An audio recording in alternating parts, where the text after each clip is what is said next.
बारे में जो आज का क्लास है वो है आपका न्यूट्रिशन। मिनट लेट हो गए तो हो गए, ठीक है ना। Very good evening. चलिएगा स्टार्ट करते हैं डियर अपने आज के टॉपिक के बारे में जो आज का क्लास है वो है आपका न्यूट्रिशन।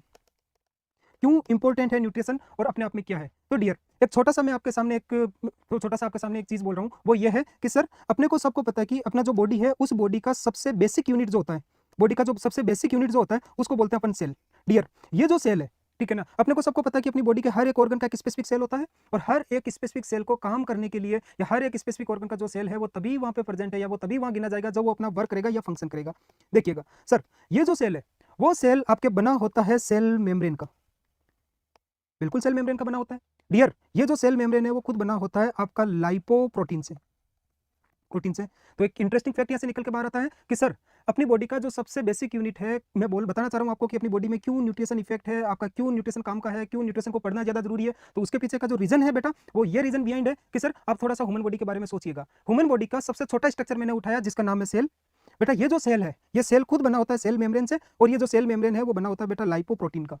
लाइपो का मतलब लिपिड, लिपिड का मतलब फैट, और बेटा प्रोटीन का मीनिंग प्रोटीन। यानी कि उस सेल का स्ट्रक्चर बनाने के लिए भी आपको उन एलिमेंट्स की जरूरत है जिनको आप न्यूट्रिशन में डिस्कस करते हो।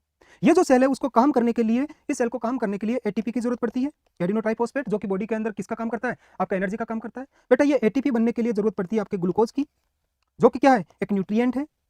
यानी माने तो आपकी बॉडी का हर एक सेल जो है वो किसी ना किसी न्यूट्रिएंट का बना है, और उस सेल को काम करने के लिए किसी ना किसी एक स्पेसिफिक टाइप के आपके केमिकल की जरूरत है, और वो स्पेसिफिक टाइप का केमिकल आपका न्यूट्रिएंट है। जब तक आपकी बॉडी के अंदर इन एलिमेंट्स की जो लेवल है, इन एलिमेंट्स का जो पार्ट है वो पूरा नहीं मिलेगा, तब तक अपना जो बॉडी है वो ना तो ढंग से बन पाएगा ना ढंग से काम कर पाएगा। मैंने सिर्फ एक छोटा सा एग्जांपल दिया था सेल मेम्ब्रेन का जो लाइपोप्रोटीन का बना है, और इस सेल को काम करने के लिए जरूरत पड़ती है किसकी, बेटा इसको काम करने के लिए पड़ती है ग्लूकोज की जरूरत, जो भी एक आपका न्यूट्रिएंट है। तो शायद तक अपन ये बोल सकते हैं कि क्यों आपकी बॉडी के अंदर न्यूट्रिशन जरूरी है। ऐसे करके धीरे धीरे अपन इसके बारे में डिस्कस करेंगे। देखिएगा बेटा न्यूट्रिशन, इसका अपन बेसिक इंट्रोडक्शन देखते हैं कि न्यूट्रिशन है वो अपने आप में क्या है। तो सर न्यूट्रिशन जो है वो अपने आप में एक ब्रांच होता है मेडिकल साइंस का, branch of medical science. Medical science का एक ऐसा ब्रांच होता है, एक ऐसा ब्रांच होता है जो डील करता है, डील विथ, जो डील करता है किसके साथ में, न्यूट्रिएंट के साथ में, न्यूट्रिएंट्स के साथ में, ठीक है। यानी कि न्यूट्रिशन जो है वो अपने आप में क्या है सर, न्यूट्रिएंट अपने आप में एक ब्रांच होता है मेडिकल साइंस का जो कि डील करता है किसके साथ में, न्यूट्रिएंट के साथ में। इन न्यूट्रिएंट के साथ में कैसा डील करता है, तो बेटा इनके साथ में डील करता है how to achieve, very good, how to achieve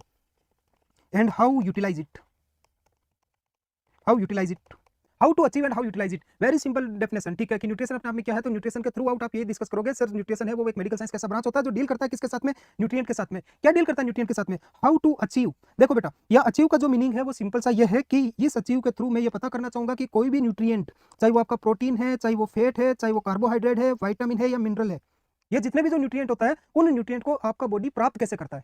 how to achieve, achieve का मतलब होता है प्राप्त करना, प्राप्त करना। अरे माने ये जितने भी न्यूट्रिएंट है वो अपने को खाने में मिलेंगे, और खाना है वो अपने अंदर की तरफ खाएंगे, और खाना खाने के बाद में इनसे जो न्यूट्रिएंट है वो धीरे धीरे अपने को मिलेंगे। सर इसी न्यूट्रिशन के अंदर डिस्कस करते हैं कि ये जितने भी न्यूट्रिएंट है वो अपने को मिलता कैसे है, एंड हाउ टू यूटिलाइज। और बेटा यहाँ जो यूटिलाइज का जो काम है, यूटिलाइज का जो मीनिंग है वो यूटिलाइजेशन से मीनिंग है कि ये जो न्यूट्रिएंट है वो बॉडी के अंदर काम कैसे करेगा। जैसे कि मैंने बताया था अभी कि जो ग्लूकोज है वो ग्लूकोज अपनी बॉडी में एनर्जी बनाने का काम करेगा, प्रोटीन है वो आपकी सेल की मेम्ब्रेन बनाने के अंदर काम करेगा, या और भी प्रोटीन के जो काम है वो सारे सारे प्रोटीन करेगा। बस यही बेसिक सा फंडा अपने अप्लाई करते हैं न्यूट्रिशन के अंदर कि न्यूट्रिशन क्या है, अपने आप में एक मेडिकल साइंस का ब्रांच है जो कि डील करता है किसके साथ में, न्यूट्रिएंट के साथ में, और न्यूट्रिएंट्स के साथ में क्या डील करता है, how to achieve and how to utilise.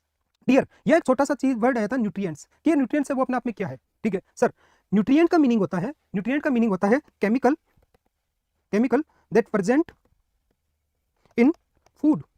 यानी कि खाने के अंदर जो केमिकल प्रेजेंट है, खाने के अंदर जो केमिकल्स प्रेजेंट है, खाने के अंदर जो केमिस्ट प्रेजेंट है, उसी को दैट प्रेजेंट इन फूड, उसी को मैं न्यूट्रिएंट बोलता हूं। फॉर एग्जांपल आपका carbohydrate, carbohydrate, protein, fat and vitamins, and vitamins. ये जितने भी जो आपके न्यूट्रिएंट है ये सारे सारे आपके खाने के अंदर ही प्रेजेंट होते हैं। तो उन्हीं को अपन बोलते हैं क्या, कि बेटा न्यूट्रिएंट वो चीज है जो कि केमिकल्स होते हैं, और ये केमिकल प्रेजेंट होते हैं किसके अंदर, खाने के अंदर। तो खाने के अंदर जो है ठीक है ना, खाने के अंदर जो प्रेजेंट है उन्हीं को मैं क्या बोलता हूं बेटा, उन्हीं को मैं न्यूट्रिएंट्स बोलता हूं। सर ये जो न्यूट्रिएंट्स है इन न्यूट्रिएंट्स को कितने पार्ट में क्लासिफाई किया गया है, classification of nutrients, classification of nutrients. Nutrients का जो क्लासिफिकेशन है वो क्या होता है, तो सुनना इसको थोड़ा सा। सर इसका जो न्यूट्रिएंट का क्लासिफिकेशन है वो किया जाता है on the basis of, on the basis of, किस बेसिस पे, नीड इन फूड यानी कि जो आप खाना खा रहे हो उस खाने के अंदर जो खाना आपकी जीवन या दैनिक दिनचर्या को पूर्ण करने के लिए जो जरूरत है, उस खाने को खाने में किन किन और किस किस क्वांटिटी का या कितना आपका नीड है, उस बेसिस के ऊपर इसका आपका क्लासिफिकेशन किया गया है। और इस क्लासिफिकेशन में अपन बात करते हैं कि बेटा जो न्यूट्रिएंट है वो दो टाइप का होता है। एक वो न्यूट्रिएंट होता है जिसको अपन मैक्रो न्यूट्रिएंट बोलते हैं, और एक वो न्यूट्रिएंट होता है जिसको आप माइक्रो न्यूट्रिएंट बोलते हैं। देख बेटा नाम से पता चल रहा है, मैक्रो का मतलब होता है ज्यादा या बड़ा, ठीक है। न्यूट्रिएंट यानी कि केमिकल जो कि फूड में प्रेजेंट है, वो न्यूट्रिएंट जो कि फूड में ज्यादा अमाउंट में चाहिए, ज्यादा क्वांटिटी के अंदर चाहिए, उन न्यूट्रिएंट को मैं मैक्रो न्यूट्रिएंट बोलता हूं। और वो न्यूट्रिएंट कौन कौन से? तो बेटा वो है कार्बोहाइड्रेट, प्रोटीन एंड फैट। ये तीनों के तीनों जो न्यूट्रिएंट है वो आते हैं किसके अंदर? ये तीनों के तीनों न्यूट्रिएंट है वो आते हैं आपके अंदर किसमें सर? ये तीनों तीनों न्यूट्रिएंट आते हैं आपके मैक्रो न्यूट्रिएंट में। दूसरा क्लासिफिकेशन क्या बोलता है? Micro nutrient. क्या होता है बेटा माइक्रो न्यूट्रिएंट? तो माइक्रो न्यूट्रिएंट वो न्यूट्रिएंट है जो कि जिनका अमाउंट कम हो तो भी काम चल जाएगा, या जो कम अमाउंट में चाहिए होते हैं। माइक्रो का मतलब छोटा, अमाउंट वो न्यूट्रिएंट जो कम अमाउंट में आपको जरूरत पड़ती है, उन न्यूट्रिएंट को आप माइक्रो न्यूट्रिएंट बोलते हो। और वो न्यूट्रिएंट होते हैं विटामिन्स एंड मिनरल्स।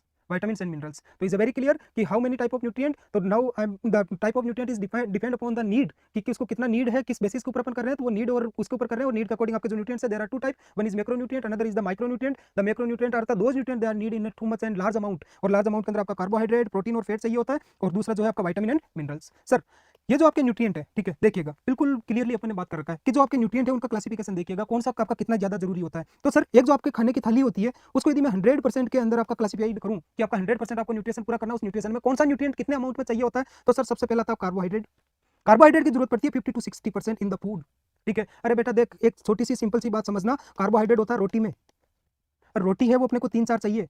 सब्जी की तुलना में कार्बोहाइड्रेट या रोटी है वो ज्यादा चाहिए या नहीं चाहिए?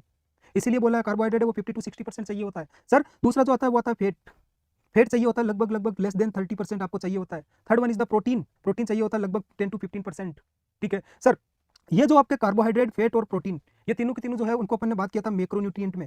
एक आपका वाटर, ये एडिशनल है, ठीक है। 8 ओज यानी कि 8 ओज का मीनिंग होता है 1 ओज इक्वल टू 30 ml, लगभग 250 के आसपास का आपका जो है, ठीक है, उसके हिसाब से आपका लगभग 2400 ml आपका फ्लूइड, आपका पानी है वो पर डे चाहिए होता है। लिख लीजिएगा, ये सारी सारी वैल्यूज है वो बहुत इंपॉर्टेंट है, ठीक है, लिखना। ये जो इंपॉर्टेंट वैल्यूज है वो सीधा सीधा आपके एग्जाम में पूछा जाएगा, ठीक है। सर जो कार्बोहाइड्रेट वो कितना चाहिए होता है? 50 to 60%।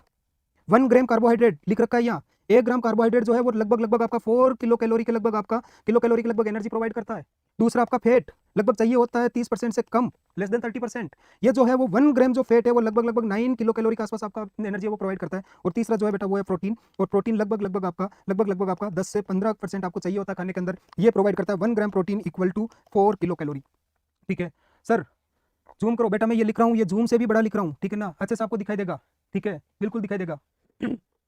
चलिएगा अगला बात करते हैं बेटा, ठीक है ना। अगला यदि मैं बात करूं तो सर अगला जो आता है वो जो कि आपके नॉन कैलोरी का काम करते हैं। ये कभी भी वाटर, मिनरल और विटामिन्स, ये कभी भी आपका एनर्जी नहीं देते, ये आपकी बॉडी के अंदर एनर्जी नहीं देते कभी भी, बिना एनर्जी देने वाले सोर्सेज है। वो कौन कौन है? वाटर है, मिनरल है और आपके विटामिन्स है, ठीक है। सर बात करते हैं पानी, वाटर कितना चाहिए होता है? आपने लिखा है कि सर वहाँ पे आपको लगभग आपको है 8 ओज के लगभग 80 ओज के लगभग आपका जो पानी है वो चाहिए होता है, ठीक है। सर बात किया है कि आपका जो पानी के अलावा बाद में बात कर रहे थे अपन विटामिन्स के बारे में। ये जो विटामिन्स है वो क्या करता है बेटा? विटामिन जितने भी होते हैं, चाहे वो आपका वाटर सोल्यूबल विटामिन हो या फैट सोल्यूबल विटामिन हो, ये वाटर सोल्यूबल और जो फैट सोल्यूबल जो विटामिन्स है ये आपकी बॉडी में क्या करते हैं बेटा? ये एनर्जी कभी प्रोवाइड नहीं करते, लेकिन ये एनर्जी को फुलफिल करने वाली मेटाबॉलिक रिएक्शन के अंदर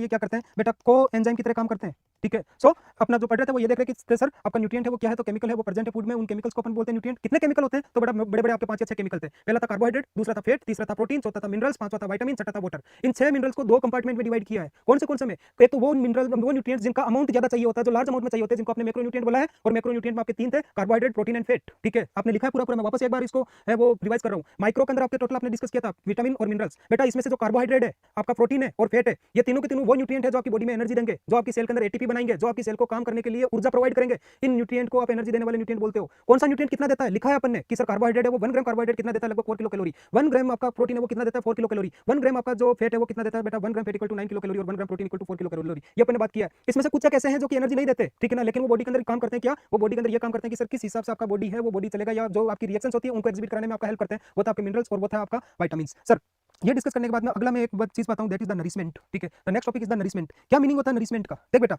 नरिश जो है, नरिश जो वर्ड है, नरिश का मतलब हुआ है यहाँ पे कि सर जो भी आप न्यूट्रिएंट्स यूज कर रहे हो, क्या वो न्यूट्रिएंट्स आपकी बॉडी के लिए एनफ है या नहीं है? एनफ है या नहीं है, क्या जो भी न्यूट्रिएंट्स आप यूज कर रहे हो वो न्यूट्रिएंट आपकी बॉडी के लिए एनफ, मतलब कि आपकी बॉडी को जितनी जरूरत है उस जरूरत के हिसाब से वो न्यूट्रिएंट है वो फूड के अंदर कंप्लीट है या नहीं है। यदि खाने के अंदर सारे सारे न्यूट्रिएंट है वो उस मात्रा में अवेलेबल हो जिस मात्रा में आपकी बॉडी को जरूरत हो, तो आप बोलेंगे कि सर आपका जो बॉडी है वो फुली नरिश्ड है या नरिशमेंट है। ठीक है, वापस पकड़ना मेरी बात को बेटा, ये नरिशमेंट का मीनिंग है जो न्यूट्रिएंट आपके फूड में अवेलेबल है, क्या वो न्यूट्रिएंट आपकी बॉडी को जितनी जरूरत है उस जरूरत के हिसाब से एनफ है या नहीं है, यानी कि उसके हिसाब से काफी है या नहीं है। यदि उसके हिसाब से काफी है तो मैं बोलूंगा कि मेरी जो बॉडी है वो फुली नरिश्ड है। ठीक है, अब नरिशमेंट है वो दो ही टाइप का हो सकता है, या तो अंडर नरिशमेंट या ओवर नरिशमेंट या इक्वल नरिशमेंट। अंडर नरिशमेंट कैसे, मान लीजिएगा कि मेरा बॉडी वेट है वो बॉडी वेट 100 kg है और मेरे को 100 kg को पूरे दिन चलाने के लिए लगभग मेरे को है वो 100 ग्राम प्रोटीन की जरूरत होती है, क्योंकि आपका जो प्रोटीन है उस प्रोटीन का आरडी होता है 1 ग्राम पर डे पर केजी के हिसाब से। ठीक है, सपोज कीजिएगा कि सर मेरा जो बॉडी वेट है वो 100 kg है, यदि 100 kg में, ठीक है, यदि 100 kg आपका बॉडी वेट का कोई बंदा है, उस 100 kg बॉडी वेट वाले बंदे के अंदर एक दिन में लगभग 100 ग्राम के आसपास आपका प्रोटीन है उसकी जरूरत पड़ती है। यदि वो बंदा 100 ग्राम प्रोटीन आपका एक दिन में नहीं ले पा रहा है किसी भी कारणवश, किसी भी मजबूरी बस, तो क्या उसका बॉडी प्रोटीन को लेकर नरिश्ड है? नहीं, वो अंडर नरिश्ड है। ठीक है सर, मीनवाइल मैं बोलूं कि कोई बंदा है जिसका वेट आपका 50 kg है और 50 kg वाला बंदा है जिसको लगभग 50 ग्राम प्रोटीन पर डे की जरूरत है, यदि वो 50 ग्राम की जगह आपका 70 ग्राम या 80 ग्राम या 90 ग्राम के लगभग यदि आपका प्रोटीन ले रहा हो तो वो उसके लिए ओवर नरिशमेंट हो गया। ठीक है ना, तो सर जो अंडर नरिशमेंट है, वेरी गुड इंपॉर्टेंट कंसर्न है। ठीक है, अंडर नरिशमेंट जो है, अंडर नरिशमेंट वो कोज बनता है बेटा माल न्यूट्रिशन का, वो कोज बनता है माल न्यूट्रिशन का कि हाँ उसके अंदर आपका एप्रोप्रिएटली नहीं है। इस माल न्यूट्रिशन के बॉडी की जो ग्रोथ है एंड डेवलपमेंट वो रिटार्ड होंगे, यानी कि बॉडी है उस अमाउंट में ग्रोथ नहीं कर पाएगा जिस अमाउंट उसको ग्रोथ करना चाहिए। बेटा अगला जो इसके अंदर एक छोटा सा आपका एक टॉपिक और आता है वो आता है फूड। ठीक है, मैं छोटी डेफिनेशंस के साथ में आपके सामने आया हूं कि ये छोटी जो डेफिनेशंस है वो आपके छोटे एमसीक्यूज में पूछेंगे और सीएचओ के अंदर वैसे भी आपका छोटा है, या ठीक है ना, छोटा पानी है, या फिर आपका जो छोटा एमसीक्यूज है वो आपका आएगा। ठीक है, चलिएगा अगला बात करते हैं बेटा फूड। बात किया था अभी थोड़ी देर पहले ही कि व्हाट इज द न्यूट्रिएंट्स क्या है, तो बात किया था सर न्यूट्रिएंट है वो केमिकल है जो प्रेजेंट होता है फूड में। ये फूड के उदाहरण है वहीं से आई थी। ठीक है कि sir what is the nutrients वो होते हैं जो कि प्रेजेंट होते हैं किसके अंदर, फूड के अंदर, और यहीं से न्यूट्रिएंट के उदाहरण आई थी। और न्यूट्रिएंट के उदाहरण ने ये बोला था कि बेटा फूड के अंदर आपके न्यूट्रिएंट होते हैं, तो फूड अपने आप में क्या है, तो एक छोटी सी इसकी डेफिनेशन होती है एनीथिंग, कुछ भी ऐसा, anything that can eat and drink, कुछ भी ऐसा जिसको खाया जा सके या पिया जा सके, that will considered into food. वो किसमें कंसिडर्ड होगा बेटा, फूड के अंदर। That can eat and drink, very good, Shiv Pratap Singh Solanki, आप जरूर जिनोमिक के मेंबर रहे हुए हो। ठीक है, चलिएगा very good, anything that can drink and eat, उसी को मैं क्या बोलता हूं बेटा, फूड बोलता हूं। अब देख बेटा जो तूने खाया है और पिया है, ठीक है, इसको वापस थोड़ा सा रिवर्स करता हूं, सारा सब कुछ समझ में आएगा। जो भी तूने खाया या पिया है, यदि उसके अंदर जितने भी जो केमिकल्स हैं वो केमिकल आपके न्यूट्रिएंट हैं, यदि ये जो न्यूट्रिएंट हैं वो आपकी बॉडी की जरूरत के हिसाब से पूरे हैं तो आपकी बॉडी नरिश्ड है। यदि आपकी जरूरत से कम है तो अंडर नरिश्ड है, यदि आपकी जरूरत से ज्यादा है तो ओवर नरिश्ड है। इस अंडर नरिश्ड का, ओवर नरिश्ड का, ये न्यूट्रिएंट्स का, ये फूड का, ये न्यूट्रिएंट्स कैसे मिलेगा, क्या करेगा, ये सारे कॉम्प्लेक्स को अपन न्यूट्रिशन के अंदर पढ़ते हैं। सही तक ये पूरा जो जाल है वो आपके समझ में आया होगा। ठीक है, चलिएगा sir, health is wealth, nutrition, very good. चलिएगा बेटा अगला बात करते हैं कि जो आपका फूड है, वो फूड कितने टाइप का, या अगर क्लासिफिकेशन ऑफ फूड के अंदर अपन बात करें तो ये लीजिएगा, मैं इसको थोड़ा सा आपका जूम कर देता हूं क्योंकि आदत लगी हुई है आपको। चलिएगा सर, क्लासिफिकेशन ऑफ फूड कि आपका जो फूड है वो कितने टाइप का होता है। ठीक है, तो सर पहला है बाय द केमिकल नेचर। ठीक है, केमिकल नेचर, अरे बेटा अभी तो बात किया था केमिकल नेचर के अकॉर्डिंग, यानी कि जो केमिकल है फूड के अंदर उसके हिसाब से आपका जो फूड है वो कितने टाइप का है। ठीक है, तो उसके हिसाब से आपका जो फूड है वो होता है बेटा कार्बोहाइड्रेट केमिकल है, पॉलीसेक्राइड है, अभी थोड़ी देर में बात करेंगे कैसा पॉलीसेक्राइड है, प्रोटीन, ठीक है, फूड प्रोटीन, उसके बाद में फैट, उसके बाद में vitamins, minerals, fibre and water, ये सारे के सारे वही केमिकल है जो कि अभी अपन बात कर रहे थे, जिनको आपने मैक्रो और माइक्रो न्यूट्रिएंट्स के अंदर आपका डिवाइड किया था। दूसरा बेटा by the function in the body के अंदर ये न्यूट्रिएंट है वो फंक्शन के अकॉर्डिंग कितने टाइप के होंगे, तो बेटा वो 3 टाइप के होते हैं। एक वो जो एनर्जी प्रोवाइड करते हैं, ठीक है ना, जैसे आपका कार्बोहाइड्रेट, मैक्सिमम जो एनर्जी वो कार्बोहाइड्रेट देता है। ठीक है, ऐसे मैक्सिमम नहीं, टोटल परसेंटेज के हिसाब से, क्योंकि कार्बोहाइड्रेट को आपने 50 से 60% लिया था। सर बॉडी बिल्डिंग का काम जो है वो प्रोटीन करता है, सीधा एमसीक्यू पूछा जाता है इसके ऊपर। ठीक है, एनर्जी प्रोवाइडिंग में कार्बोहाइड्रेट के ऊपर पूछा जाता है सीधा ग्लूकोज के थ्रू, क्योंकि ग्लूकोज है वो कार्बोहाइड्रेट का ही एक पार्ट होता है। ठीक है सर, प्रोटेक्टिव यानी कि प्रोटेक्शन करने वाला आपका फैट। ठीक है सर, अगला जो आता है वो आता है केमिकल प्रॉपर्टी के हिसाब से। ठीक है, देख केमिकल नेचर और केमिकल प्रॉपर्टी दोनों में फर्क है। ठीक है, याद रखना इसको, केमिकल नेचर के हिसाब से आपका जो फूड है वो था जो आपने मैक्रो और माइक्रो के अंदर देखा। बेटा जो केमिकल प्रॉपर्टी है उसके हिसाब से खाना 2 टाइप का होता है, ऑर्गेनिक एंड इनऑर्गेनिक। बहुत ही छोटा सा आपका इसके अंदर डिफरेंशिएशन है। ये उन लोगों को पता होगा जिन जो कि साइंस बैकग्राउंड से होंगे कि कोई भी जो प्रोडक्ट या कोई भी केमिकल है वो ऑर्गेनिक कब है, या उन लोगों को 100% पता होगा जिनका बैकग्राउंड जिनोमिक्स है, क्योंकि अपन जो ऑफलाइन क्लासेस होती है उसमें इसको डिटेल से देखते हैं। ठीक है ना सर, जो ऑर्गेनिक है बिल्कुल सिंपल है, जो ऑर्गेनिक कंपोनेंट है वो सारे वो कंपोनेंट होंगे जिनके अंदर आपका कार्बन है वो प्रेजेंट होगा। वेरी गुड, इसकी सत्यता है। देख बेटा, जब तक पढ़ेगा नहीं तब तक सीएचओ नहीं बनेगा। ठीक है, सीएचओ बनने के लिए पढ़ना जरूरी है, उतना ही किसी पार्टिकल का ऑर्गेनिक होना जरूरी होगा कि उसमें कार्बन प्रेजेंट हो। यदि कोई भी ऐसा केमिकल जिसके अंदर आपका कार्बन प्रेजेंट होता है, ठीक है, उस केमिकल को मैं ऑर्गेनिक कंपोनेंट बोलता हूं या ऑर्गेनिक मॉलिक्यूल बोलता हूं। और यदि किसी में आपका कार्बन एब्सेंट है, नहीं है वहां प्रेजेंट, ठीक है, प्रेजेंट नहीं है, तो उस मॉलिक्यूल को मैं इनऑर्गेनिक बोलता हूं। ठीक है, तो सर इसका खाने से क्या लेना देना, इसका न्यूट्रिशन से क्या लेना देना है सर। ठीक है सर, इसके अंदर जो है वो खाने का लेना देना है बिल्कुल ठीक है सर, न्यू मॉर्निंग बैच कब से स्टार्ट हो रहा है? संगीता यादव, डियर संगीता, अभी न्यू मॉर्निंग बैच है वो अभी स्टार्ट हुआ है, लगभग महीना भर उसको हुआ है। If you it is accessible for you, you can come and join us, ठीक है ना। इसके बाद में जो है मॉर्निंग बैच थोड़ा सा डिलेड स्टार्ट होगा। इवनिंग बैच हमारा जो है वो हम अभी दिसंबर के लास्ट में 24 एंड 25 दिसंबर के आसपास है, वो चालू करने के बारे में अपना चल रहा है, ठीक है चलिएगा। गुड्डू सेरिया, केमिस्ट्री, बिल्कुल बेटा, ऑर्गेनिक एंड इनऑर्गेनिक। चलिएगा, अपन कार्बन पे थे, ऑर्गेनिक एंड इनऑर्गेनिक पे थे बेटा। ऑर्गेनिक वही मॉलिक्यूल होगा या वही कंपोनेंट होगा जिसके अंदर कौन प्रेजेंट है? आपका कार्बन प्रेजेंट है। जब तक कार्बन नहीं तब तक वो आपका ऑर्गेनिक नहीं। इनऑर्गेनिक कौन होता है? इनऑर्गेनिक वो होता है जिसके अंदर कार्बन एब्सेंट होता है। सर इसका न्यूट्रिशन से क्या लेना देना? अरे न्यूट्रिशन है भाई, कैसे है देख, समझ इसको, ठीक है देख, तू लिखता है कार्बोहाइड्रेट, कार्बोहाइड्रेट CHO लिखता है तू इसको, या तेरा वाला CHO देख यहाँ फिर आ गया, ठीक है CHO कार्बोहाइड्रेट बोलते हैं इसको, ठीक है। इसमें देखिए C कार्बन है, ठीक है। अरे देख फेट, फेट के अंदर होता है फैटी एसिड, फैटी एसिड उसमें भी कार्बन है। प्रोटीन, प्रोटीन के अंदर होता है तेरा अमीनो एसिड, उसमें भी तेरा कार्बन है। विटामिन में भी तेरा कार्बन है। तो सर ऐसे तो सब में आपका कार्बन हो गया, ऐसा कौन सा मॉलिक्यूल है जिसमें कार्बन नहीं है? तो कार्बन नहीं होता है बेटा, देख तेरा H2O में, जल में, इसमें कार्बन दिख रहा है आपको? कहीं नहीं दिख रहा, ये इनऑर्गेनिक हुआ। कार्बन नहीं होता आपके इलेक्ट्रोलाइट में, ठीक है। विनोद मीणा, न्यूट्रिशन का कितना वेटेज है? विनोद जी न्यूट्रिशन का उतना ही वेटेज है जितना अभी आपको सामने रोटी खा के, सभी शाम के टाइम में रोटी खा के आप पढ़ने बैठे हो। आप अभी यदि स्वस्थ तरीके से बैठे हो, आप स्वस्थ तरीके से देख पा रहे हो, आप अपने स्वस्थ अफसोस से यदि ये कमेंट लिख पा रहे हो, ठीक है, तो इस लिखने में, पढ़ने में, देखने में जितना वेटेज था आपके हाथों का, जितना वेटेज था आंखों का, जितना वेटेज था आपकी सोच का, उतना ही वेटेज CHO के एग्जाम में न्यूट्रिशन का है भाई, ठीक है चलिएगा। सर देख इलेक्ट्रोलाइट, इलेक्ट्रोलाइट, ठीक है इलेक्ट्रोलाइट, अरे इलेक्ट्रोलाइट तेरे देख सोडियम, कैल्शियम, पोटेशियम, तेरा मैग्नीशियम, फास्फोरस, क्लोराइड, इनमें कहीं पे भी आपको कार्बन दिखा क्या? नहीं दिखा। जब इनमें कार्बन नहीं है तो बेटा मैं डेफिनेटली बोल सकता हूँ ये सारे इनऑर्गेनिक है। तो सर यही तो अपन बात कर रहे थे, यही तो अपन बात कर रहे थे कि ऑन द केमिकल प्रॉपर्टीज आपके फूड है वो दो टाइप होते हैं, ऑर्गेनिक और इनऑर्गेनिक। याद रख लेना बेटा, ऑर्गेनिक कार्बोहाइड्रेट है, प्रोटीन है, आपका फैट है, आपके जो जितने भी जो विटामिन है वो है। इनऑर्गेनिक आपकी इलेक्ट्रोलाइट्स हैं, आपका H2O है, ठीक है चलिएगा, चलिएगा वेरी गुड। अगला बात करते हैं बेटा बाई मास, ठीक है। बाई मास, मास का मतलब होता है आपका टोटल वॉल्यूम, ठीक है। वॉल्यूम का मतलब होता है क्वांटिटी, और क्वांटिटी के हिसाब से मैक्रोन्यूट्रिएंट और माइक्रोन्यूट्रिएंट, ये दो प्रकार का खाना था, ठीक है चलिएगा।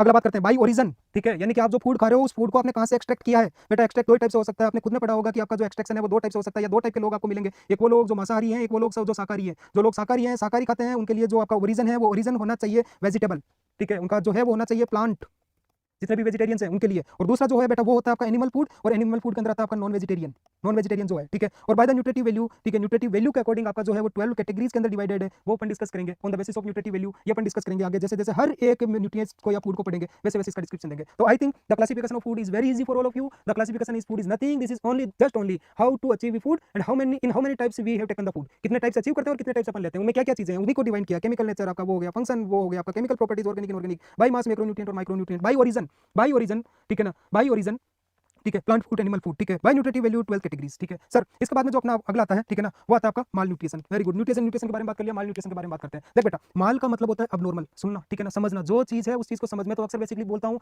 आपको यदि ढंग से संधि विच्छेद और समाज विग्रह आते हैं तो आपके लिए मेडिकल साइंस है वो कोई बड़ा तोप नहीं है, बिल्कुल ईजी है, ठीक है चलिएगा, ठीक है चलिएगा। बात करते हैं सर ऑर्गेनिक को वापस समझाओ। अरे बरकत लाल जी, ऑर्गेनिक, बरकत अली जी, ऑर्गेनिक कुछ नहीं, ऑर्गेनिक वो होता है जिसमें कार्बन प्रेजेंट होता है, जैसे आपका कार्बोहाइड्रेट में है C for carbon, C for carbohydrate, याद रख लेना बस, यही खूब है, यही आएगा एग्जाम में। चलेगा, देख बेटा माल न्यूट्रिशन, न्यूट्रिशन, माल न्यूट्रिशन, देख बेटा माल का मीनिंग होता है अबनॉर्मल, माल का मीनिंग होता है अबनॉर्मल, ठीक है। अब अबनॉर्मल क्या?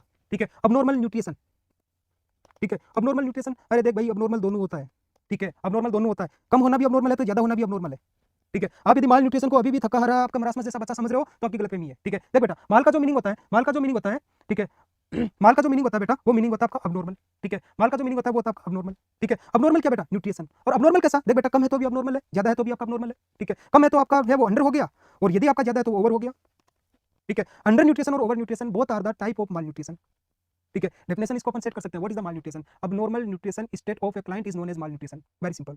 ये जो माल न्यूट्रिशन है बेटा ये कैसा हो सकता है? देख माल का मीनिंग होता है अबनॉर्मल, ये जो अबनॉर्मल है वो दोनों टाइप का होता है, क्या? कम और ज्यादा, कम होना अंडर, ज्यादा होना ओवर। तो किसी का अंडर न्यूट्रिशन होना भी आपका माल न्यूट्रिशन है, तो किसी का ओवर न्यूट्रिशन होना भी आपका माल न्यूट्रिशन है। तो सर क्या क्या आपका सर्कमस्टेंस है जिसके अंदर दिखेगा, क्या क्या आपको और कैसा क्या दिखेगा? तो देख बेटा सुनना, यदि कोई बंदा या बंदी, ठीक है ना, अंडर न्यूट्रिशन है, अंडर न्यूट्रिशन है तो उसमें क्या क्या चीजें, एक सीएचओ साहब जो है वो अपने उसके ऊपर देखेगा, इसके अंदर जो सीएचओ है वो क्या क्या चीजें नोट करेगा, क्या क्या सीएचओ के लिए देखना चाहिए, ठीक है ना, क्या देखना चाहिए आपका जो हेल्थ सेंटर है वहाँ पे अंडर न्यूट्रिशन के अंदर वो क्या देखेगा? वो देखेगा किसी बच्चे को, यदि पीडियाट्रिक एज ग्रुप में मैं बात करूँ, सुनना बेटा, पीडियाट्रिक एज ग्रुप में यदि बात करूँ, छोटे बच्चों में बात करूँ, तो वो देखेगा वहाँ पे कि उनका जो बीएमआई है वो उनका क्या है, कम है, सुनना, उनका जो वेट है वो हाइट के प्रोपोर्शन में अबनॉर्मल है, हाइट के मामले में अब आपका हाइट के प्रोपोर्शन में अनइक्वल है, ठीक है, उसको बराबर होना चाहिए था, वो अब अनइक्वल है, ठीक है। देखेगा उस बच्चे के अंदर कि सर कहीं उसके अंदर मरासमस या क्वाशिक्योर जैसी कोई कंडीशन तो नहीं है। रिमेनिंग पीडिया का जो है वो आपको पंकज सर है वो बहुत डिटेल के अंदर आपका ये सर अक्सर है वो पढ़ते हैं, ठीक है ना। चलिएगा अगला बात करते हैं बेटा, और किसमें क्या देखे था, प्रेगनेंसी में, ठीक है। क्या देखोगे प्रेगनेंसी में बेटा, प्रेगनेंसी के अंदर अपन देखेंगे हीमोग्लोबिन का लेवल, जो भी आपकी प्रेग्नेंट लेडी है उस प्रेग्नेंट लेडी के अंदर आप हीमोग्लोबिन का लेवल देखिएगा, देखेंगे प्रेगनेंसी के अंदर ये जो प्रेग्नेंट लेडी है उस प्रेग्नेंट लेडी के अंदर हीमोग्लोबिन लेवल के साथ ही साथ हीमोग्लोबिन के लेवल के साथ ही साथ आप देखोगे उसके अंदर कि उसके अंदर जो बच्चा है, उस बच्चे का जो बच्चा भी वूम्ब में है उस बच्चे के अंदर इंट्रा यूट्राइन ग्रोथ रिटार्डेशन तो नहीं है, IUGR तो नहीं है, ठीक है। ये चीजें देखेंगे प्रेग्नेंट लेडी के अंदर, ठीक है। क्या एडल्ट में देखोगे, क्या एडल्ट में देखोगे सर, एडल्ट में देखेंगे अपन माल न्यूट्रिशन के साइन, ठीक है ना। कैसे साइन एंड सिम्टम्स आएंगे माल न्यूट्रिशन के सर, हो सकता है कि उसके जो हेयर्स हैं वो हेयर्स अबनॉर्मली ग्रोथ किए हुए हों, ठीक है सर। देखेंगे कि उस बंदे के अंदर का जो स्किन है वो स्किन आपका डीस्क्यूमाइज हो रखा हो, डीस्क्यूमाइज स्किन का मतलब होता है जो स्किन अपने आप टूटता है सर। देखेंगे उस बंदे के अंदर कि उसका जो वेट है वो वेट कम है, अंडर वेट है वो, ठीक है। ये सारी की सारी चीजें अपन मेजर करते हैं अंडर न्यूट्रिशन वाले बंदे में, चाहे वो पीडियाट्रिक एज ग्रुप से हो, प्रेगनेंसी के हो या एडल्ट से हो, ठीक है सर। क्या देखेंगे ओवर न्यूट्रिशन में, क्या देखेंगे ओवर न्यूट्रिशन में, बहुत कम चांसेज है कि अपन जिस लेवल के ऊपर या CHO जिस लेवल के ऊपर अपनी ड्यूटीज करता है वो ओवर न्यूट्रिशन वाले बच्चे मिले, लेकिन पॉसिबिलिटी है ओवर न्यूट्रिशन जहां भी होगा वहाँ एक चीज आएगी, वो आएगा आपका ओबेसिटी, ओबेसिटी, ठीक है। ज्यादा खाना, जिस हिसाब से आज का माहौल चल रहा है आजकल का, उस हिसाब से आपके छोटे छोटे कस्बों में भी आजकल फास्ट फूड अवेलेबल है, छोटे छोटे कस्बों वाले भी पिज्जा बर्गर खाना स्टार्ट किया है, छोटे छोटे कस्बों वाले भी जो डाइट है उसके ऊपर ज्यादा लेना स्टार्ट किया, उस हिसाब से आपका ओबेसिटी है वो एक इसके अंदर बनता है। तो सर एक छोटा सा टॉपिक था किसका, माल न्यूट्रिशन का। माल न्यूट्रिशन का जो मीनिंग है बेटा वो बिल्कुल सीधा सा सिंपल सा है, वो ये है कि माल न्यूट्रिशन एक ऐसा स्टेटस होता है जिसके अंदर माल का मीनिंग अबनॉर्मल है और न्यूट्रिशन का मीनिंग न्यूट्रिशन है। अबनॉर्मल बेटा कम लेना भी अबनॉर्मल है तो ज्यादा लेना भी अबनॉर्मल है, कम लेके यदि अबनॉर्मल हो रहा है तो उसको अंडर न्यूट्रिशन बोलेंगे, ज्यादा लेके अबनॉर्मल होता है तो उसको ओवर न्यूट्रिशन बोलेंगे। अंडर न्यूट्रिशन से क्या क्या आएगा बेटा, सर्कमस्टेंसेस वो आएंगे जो अपन ने अभी भी डिस्कस किया है, ठीक है। चलिएगा अगला बात करते हैं बेटा, अगला बात करते हैं RDA, ठीक है। बहुत परेशान करता है ये, ठीक है। इसका RDA उसका RDA, हर एक पर्टिकुलर न्यूट्रिएंट का RDA, ठीक है ना। कैसा होता है और ये क्यों होता है और कब कब इसको देखना होता है, तो देख बेटा सुनना और समझना। RDA का मतलब है रिकमेंडेड डेली अलाउंसेस, ठीक है। देख बेटा अलाउंसेस का मीनिंग होता है मिलना, डेली का मतलब होता है रोजाना, ठीक है। रिकमेंडेड का मतलब होता है जो कि आपके लिए जरूरी हो, यानी कि जिस भी न्यूट्रिएंट्स का आप कंजप्शन कर रहे हैं, जिस भी न्यूट्रिएंट का कंजप्शन कर रहे हैं उससे मिलने वाले न्यूट्रिएंट का कितना मिलना जरूरी है, ठीक है। कितना मिलना जरूरी है, यदि वो आपका पर्टिकुलर न्यूट्रिएंट्स उस अमाउंट के अंदर आपको मिल रहा है तो दैट मीन आपका जो RDA या डेली रिकमेंडेड अलाउंसेज है वो आपका एकदम सही है। जैसा कि मैंने अभी आपको एग्जांपल दिया था कि बेटा 1 ग्राम आपका जो प्रोटीन है उस प्रोटीन का RDA होता है, डेली रिकमेंडेड अलाउंसेज होता है कितना, 1 ग्राम प्रोटीन पर kg पर डे, यानी कि 1 ग्राम जो प्रोटीन है वो पर बॉडी वेट के हिसाब से पर डे देना होता है, ठीक है। अब देख आगे बात, ठीक है ना सर। RDA का मीनिंग है कि आपको कम से कम इतना जो न्यूट्रिएंट है वो तो पर डे लेना ही चाहिए, ताकि आपका हेल्थ है उस हेल्थ के ऊपर इफेक्ट नहीं पड़े, ठीक है। ताकि आपका हेल्थ है वो हेल्थ आपका ढंग से चलता रहे, ठीक है। चलिएगा सर बात करते हैं अपन, ठीक है। बात करते हैं अपन कि सर ये जो आपका RDA है, ठीक है ना, ये जो RDA है वो कहां तक बोलेंगे कि RDA आपका सत्यापित है, ठीक है। देख बेटा यदि किसी बंदे के अंदर जितना RDA रिकमेंडेड है उस RDA का यदि 96% मिलता है, उस RDA का यदि 96% तक मिल जाता है तो भी अपन मान लेंगे कि हाँ वो RDA है वो उसको एप्रोप्रिएटली अमाउंट है वो मिल रहा है। यदि आपका 96% से कम मिले तो उसको मैं कभी भी नहीं बोलूंगा कि वो न्यूट्रिएंट है वो अपने RDA को फॉलो कर रहा है। इसको समझेंगे कैसे, इसको ऐसे समझेंगे, देख बेटा सुन, ठीक है। मैंने बोला कि जो प्रोटीन है वो प्रोटीन आपको चाहिए पर डे 1 ग्राम, ठीक है। यदि 1 ग्राम की जगह वो मेरे को 0.96 ग्राम भी मिल रहा है, यानी कि 1 ग्राम से कम है 0.96 ग्राम भी मिल रहा है, तो भी मैं इसको RDA के अंदर रिकमेंडेड कर सकता हूँ। और यदि मेरे को 95% मिलता है तो मैं उसको कभी नहीं गिनूंगा कि प्रोटीन का जो RDA है वो फुल फिल आपका फॉलो हो रहा है, ठीक है। तो इट्स वेरी सिंपल। कैसा सिंपल है कि सर RDA का जो मीनिंग होता है वो रिकमेंडेड डेली अलाउंसेज होता है, और रिकमेंडेड डेली अलाउंसेज है वो क्या होता है, तो सर रिकमेंडेड डेली अलाउंसेज जो है वो आपका कि कोई भी न्यूट्रिएंट है वो मिनिमम आपकी बॉडी में पर डे कितना चाहिए, ठीक है। पर डे कितना आपका अमाउंट है वो आपका डेली का चाहिए, जिसके बिना आपका हेल्थ है उसके ऊपर इंफेक्ट पड़ सकता है। फॉर एग्जांपल यदि मैं पर डे 1 ग्राम के आसपास आपका प्रोटीन नहीं लूंगा तो डेफिनेटली मेरा जो बॉडी है वो काम नहीं कर पाएगा जो काम कभी प्रोटीन कर रहा था, ठीक है सर। अगला बात करते हैं, ठीक है ना। अगला बात करते हैं कि सर आपका कहां तक मैं बोल दूं कि यार, ठीक है ना, क्योंकि देखिएगा हो सकता है कि कोई जरूरी थोड़ी है कि आपका पूरा का पूरा या आपको जितना अपना RDA बोला उतना मिले, ठीक है। मैंने कहा कोई बात नहीं, थोड़ा सा कम नीचे ले इसको, कितना नीचे लिया, ठीक है 9 पॉइंट या फिर आपका जो टोटल है उसका 96%, ठीक है। कैसे 96% को समझूंगा, तो मैंने 1 ग्राम प्रोटीन को आपको पॉइंटों में डिवाइड करके बोला है, ठीक है। कि देख बेटा यदि 1 ग्राम मिल रहा है तब तक तो बहुत बढ़िया चीज है कि आपका RDA है उस RDA को फॉलो कर रहे हो। यदि 1 ग्राम नहीं ले पा रहे हो आप 0.196 ग्राम ले लीजिएगा, यदि इतना भी आपको मिल रहा है तो वो मोर देन सफिशिएंट है आपका, ठीक है सर। अगला जो अपना कॉन्सेप्ट आता है, ठीक है, ये देखिएगा यहाँ बिल्कुल एक क्लियर कट अपन ने एक चीज मेंशन की है, ठीक है ना। वो ये है कि सर जो आपका मैक्रोन्यूट्रिएंट है, ठीक है ना, बड़ा बड़ा अक्षरों के अंदर लिख रखा है मैक्रोन्यूट्रिएंट, ठीक है ना। इन मैक्रोन्यूट्रिएंट के RDA को अपन ने यहाँ है वो क्लासिफाइड किया है, ठीक है। ये ले बेटा देख तेरे लिए बिल्कुल मैंने जूम किया, आप तेरे को दिखेगा, और अभी नहीं दिख रहा तो मैं लिख देता हूँ, देख कैसे, ठीक है सर। कार्बोहाइड्रेट सबसे पहला लिखा मैंने मैक्रोन्यूट्रिएंट्स, इन मैक्रोन्यूट्रिएंट का RDA है, कौन सा मैक्रोन्यूट्रिएंट आपको कितना चाहिए, तो देख बेटा यहाँ पहला लिख रखा है कार्बोहाइड्रेट, दिख रहा है तेरे को, ठीक है। कार्बोहाइड्रेट, ठीक है ना, पहला जो दिख रहा है वो तेरा कार्बोहाइड्रेट है, दूसरा जो है वो प्रोटीन है, तीसरा जो है वो तेरा फेट है, चौथा जो फाइबर लिख रखा है बेटा ये फाइबर कार्बोहाइड्रेट का ही पार्ट होता है, ठीक है। बताऊंगा कब और कैसे काम आता है, ठीक है ना। चलिएगा अगला बात करते हैं, ठीक है ना, कि सर कार्बोहाइड्रेट कितना रिकमेंडेड है, सर 45 to 65%। अभी बोला था आपने 50 से 60% है वो आपका कार्बोहाइड्रेट चाहिए। अब ये बुक्स का अलग अलग वेरिएशन है, हर एक बुक में 5-7% का हो सकता है, तो सर 45 to 65% आपका क्या चाहिए होता है, आपका कार्बोहाइड्रेट चाहिए होता है, ठीक है ना। RDA मेन एंड वुमेन में कम से कम 130 kg पर डे तो आप लीजिएगा, ठीक है। 130 ग्राम पर डे आप है कार्बोहाइड्रेट का सेवन कीजिएगा, ठीक है ना सर। अगला आपका प्रोटीन 10 to 35% ओनली, ठीक है। 10 to 35% कितना RDA है, मेन के अंदर 56 और वुमेन के अंदर 46, यानी कि ये बॉडी वेट के अकॉर्डिंग है। RDA प्रोटीन का याद रखने के लिए बिल्कुल ईजी है, 1 ग्राम पर डे, 1 ग्राम पर केजी पर डे के हिसाब से, ठीक है। कितना फेट, ठीक है 20 to 30%। कौन सा फेट, अरे 6 पूफा, 5% पूफा, ठीक है ना। ये पूफा क्या है, तो बेटा ये पूफा है poly unsaturated fatty acid, poly unsaturated fatty acid. ठीक है, चलिएगा अगला बात करते हैं बेटा। ठीक है, BMI body mass index is a very simple. ठीक है ना, बीएमआई बॉडी मास इंडेक्स। ठीक है, बॉडी मास इंडेक्स क्या होता है बेटा? बीएमआई का मीनिंग होता है, बीएमआई का मीनिंग होता है क्या कि सर आपका जो वेट है, weight upon height in metre, in metre square, height in metre square. ठीक है, ये जो आपके सामने एक वैल्यू जाती है उसको आप बीएमआई बोलते हो। ठीक है, ये आपका सबसे अच्छा इंडिकेशन होता है किसको लेके? अंडर न्यूट्रिशन और ओवर न्यूट्रिशन को लेके, आपका नॉर्मल वेट और अब नॉर्मल वेट को लेके। ठीक है, वापस बोल रहा हूँ बेटा, बीएमआई जो है वो क्या है? Body mass index. कैसे निकालते हैं? Weight upon metre in height in metre square. ठीक है, आपका जो वेट है उसमें भाग दीजिएगा आपकी हाइट का, हाइट का मेजरमेंट कैसे? मीटर में करके, फिर उसका स्क्वायर कीजिएगा, उसका वर्गमूल निकालिएगा, उसका जो वर्गमूल आता है उसका भाग दीजिएगा आप हाइट में, सॉरी वेट में। जब आप उस वर्गमूल का भाग दोगे वेट में तो जो सामने नंबर आएगा वो नंबर आपको कहलाएगा क्या? बीएमआई। ये होना चाहिए आपका 18.5 टू 24.5, ये नॉर्मल आपका बीएमआई होता है। ठीक है, एक इंसान का होना चाहिए, हेल्दी इंसान का। यदि किसी का बीएमआई इस दोनों के बीच में है, ठीक है ना, 18.5 टू 24.5 इस नंबर के बीच में आता है तो वो नॉर्मल बीएमआई है, उस बंदे का वेट है वो नॉर्मल है। यदि 18.5 से कम आता है तो उसका जो वेट है वो वेट कम है, वो अंडर न्यूट्रिशन है, वो अंडर नरिशमेंट है। यदि उसका वेट 24.5 से ज्यादा आता है इसका मतलब वो ओवर नरिशमेंट है। ठीक है, चलिएगा अगला बात करते हैं बेटा। ठीक है ना, अगला बात करते हैं ओवर न्यूट्रिएंट है वो। ठीक है ना सर, अगला बात करते हैं कि ये जो बीएमआई है वो क्यों जरूरी है? देख बेटा, इसका वेट कम आ रहा है मतलब कि इसके अंदर इसकी ग्रोथ नहीं हुई है, और ग्रोथ नहीं होती है न्यूट्रिशन कम मिलने की वजह से, न्यूट्रिएंट कम मिलने की वजह से। अब आपको फाइंड आउट करना पड़ेगा कि इसको न्यूट्रिएंट कम क्यों मिला है, उसके पीछे के बहुत सारे कोज हो सकते हैं। ठीक है सर, ओवरवेट एक ही कोज हो सकता है, ज्यादा खा रहा है बच्चा। ठीक है, बीएमआर बेसल मेटाबॉलिक रेट, और इस बीएमआई के बारे में, बॉडी मास इंडेक्स के बारे में आपका लेक्चर हुआ था जिसके अंदर आपने देखा था नॉन कम्युनिकेबल डिजीज में, और उसमें ओबेसिटी के अंदर सर ने उसको बहुत डिटेल में आपका डिस्कस किया था आपसे। ठीक है, चलिएगा। ठीक है, 1 मीटर में कितने फीट होते हैं? अश्विन बेटा, आप जिनोमिक ऑफलाइन बैच में आना हुआ, सब चीजों के बारे में अपन डिस्कस करते हैं। ठीक है ना, चलिएगा अगला बात करते हैं बेटा, बेसल मेटाबॉलिक रेट बीएमआर। ठीक है ना, बेसल मेटाबॉलिक रेट। देख बेटा सुनना, बेसल, बेसल का मतलब होता है बेसिक, या बेसल का जो मीनिंग है वो बेसिक से है। ठीक है, बेसिक का या मीनिंग है मिनिमम, मिनिमम। ठीक है, यानी कि एक किसी भी इंडिविजुअल को, किसी भी इंडिविजुअल को, किसी भी इंडिविजुअल को अपने जो बॉडी है उस बॉडी की रेस्टिंग फेज में, रेस्टिंग फेज में, रेस्टिंग फेज में जिस आपके मेटाबॉलिक रेट की या जिस एनर्जी की या जिन एटीपी की जरूरत पड़ती है, उन एटीपी की नीड को या उस मिनिमम आपकी मेटाबॉलिक रेट को या उस मिनिमम मेटाबॉलिक नीड को मैं बेसल मेटाबॉलिक रेट बोलता हूं या बेसिक मेटाबॉलिक रेट बोलता हूं। ठीक है, वापस बोल रहा हूं, सुनना, इसको एग्जांपल से देखा हूं, समझ में आएगा। बेसल मेटाबॉलिक रेट मतलब बेसिक, बेसिक मतलब मिनिमम। ठीक, कितना मिनिमम? ठीक है, कि देख बेटा, ये कोई बंदा है, उस बंदे की पूरी रेस्टिंग कंडीशन में। ठीक है ना, अब मैं एग्जांपल देता हूं आपका जिनोमिक के उन लोगों के बारे में। ठीक है ना, जो भी दोपहर में 1-1:30 बजे से क्लास ले रहे थे, सुनना उनके बारे में। वो 1:30 बजे से क्लास ले रहे थे बेचारे, 7:30 बजे तक, 8:30 से लेकर अब ये क्लास पता नहीं कब तक चलेगा। तो वो 1:30 बजे से लेकर इतने टाइम तक कंटिन्यूस अपनी बॉडी को एक्सर्शन कर रहे थे। इसके बाद में वो खाना खा के सोएंगे। जब वो सोएंगे तो ये सोचो कि उनको पूरी दिन भर की थकान की वजह से उनको कितनी अच्छी नींद आएगी। उनकी उस अच्छी नींद में जब वो फुली रेस्टिंग फेज में है, जब वो फुली की फुली रेस्टिंग फेज में है, फुली रेस्टिंग फेज में जब वो बंदा है, तो उस रेस्टिंग फेज में भी उसका जो रेस्पिरेशन है वो चलेगा कि नहीं चलेगा? यदि रेस्पिरेशन नहीं चलेगा तो अब वो आगे की कहानी है। ठीक है सर, रेस्पिरेशन चलेगा, ठीक है सर, उसका कार्डियक सिस्टम है वो काम करेगा, उसका नर्वस सिस्टम काम करेगा, उसकी मसल्स काम करेगी। अरे बेटा, इस रेस्पिरेशन को चलने के लिए, कार्डियक सिस्टम को चलने के लिए, नर्वस सिस्टम को चलने के लिए, मसल्स को चलने के लिए आपके एनर्जी की जरूरत है कि नहीं है? ऑब्वियसली इसको चलने के लिए भी एनर्जी की जरूरत है, लेकिन ये मिनिमम है, लेकिन ये मिनिमम है, इससे कम नहीं कर सकता मैं। ये जो मिनिमम रिक्वायर्ड एनर्जी होती है, इसी मिनिमम रिक्वायर्ड एनर्जी को अपन बोलते हैं। ठीक है ना, इसी मिनिमम, ठीक है, ये क्या हुआ रे, चुप हो जाओ भाई। ठीक है, वन फादर ऑफ न्यूट्रिशन, ठीक है, one father of nutrition, Antoine Lavoisier, nutritional institute Hyderabad. ये क्वेश्चन बताया नहीं इंट्रोडक्शन में। भाई साहब, फ्री टेस्ट सीरीज वाले भाई साहब जी, मुझे एक बात बताइएगा। ठीक है ना, जब आपको इन दोनों चीज़ों के बारे में पता है तो कहाँ दिक्कत है? लो मैं बता देता हूँ, लो आपकी नकल करके बता देता हूँ। एंटोनी लेविस्टर जो है वो फादर ऑफ न्यूट्रिशन है। अब आप खुश हैं? ठीक है, कहाँ से आते हैं ये लोग? ठीक है,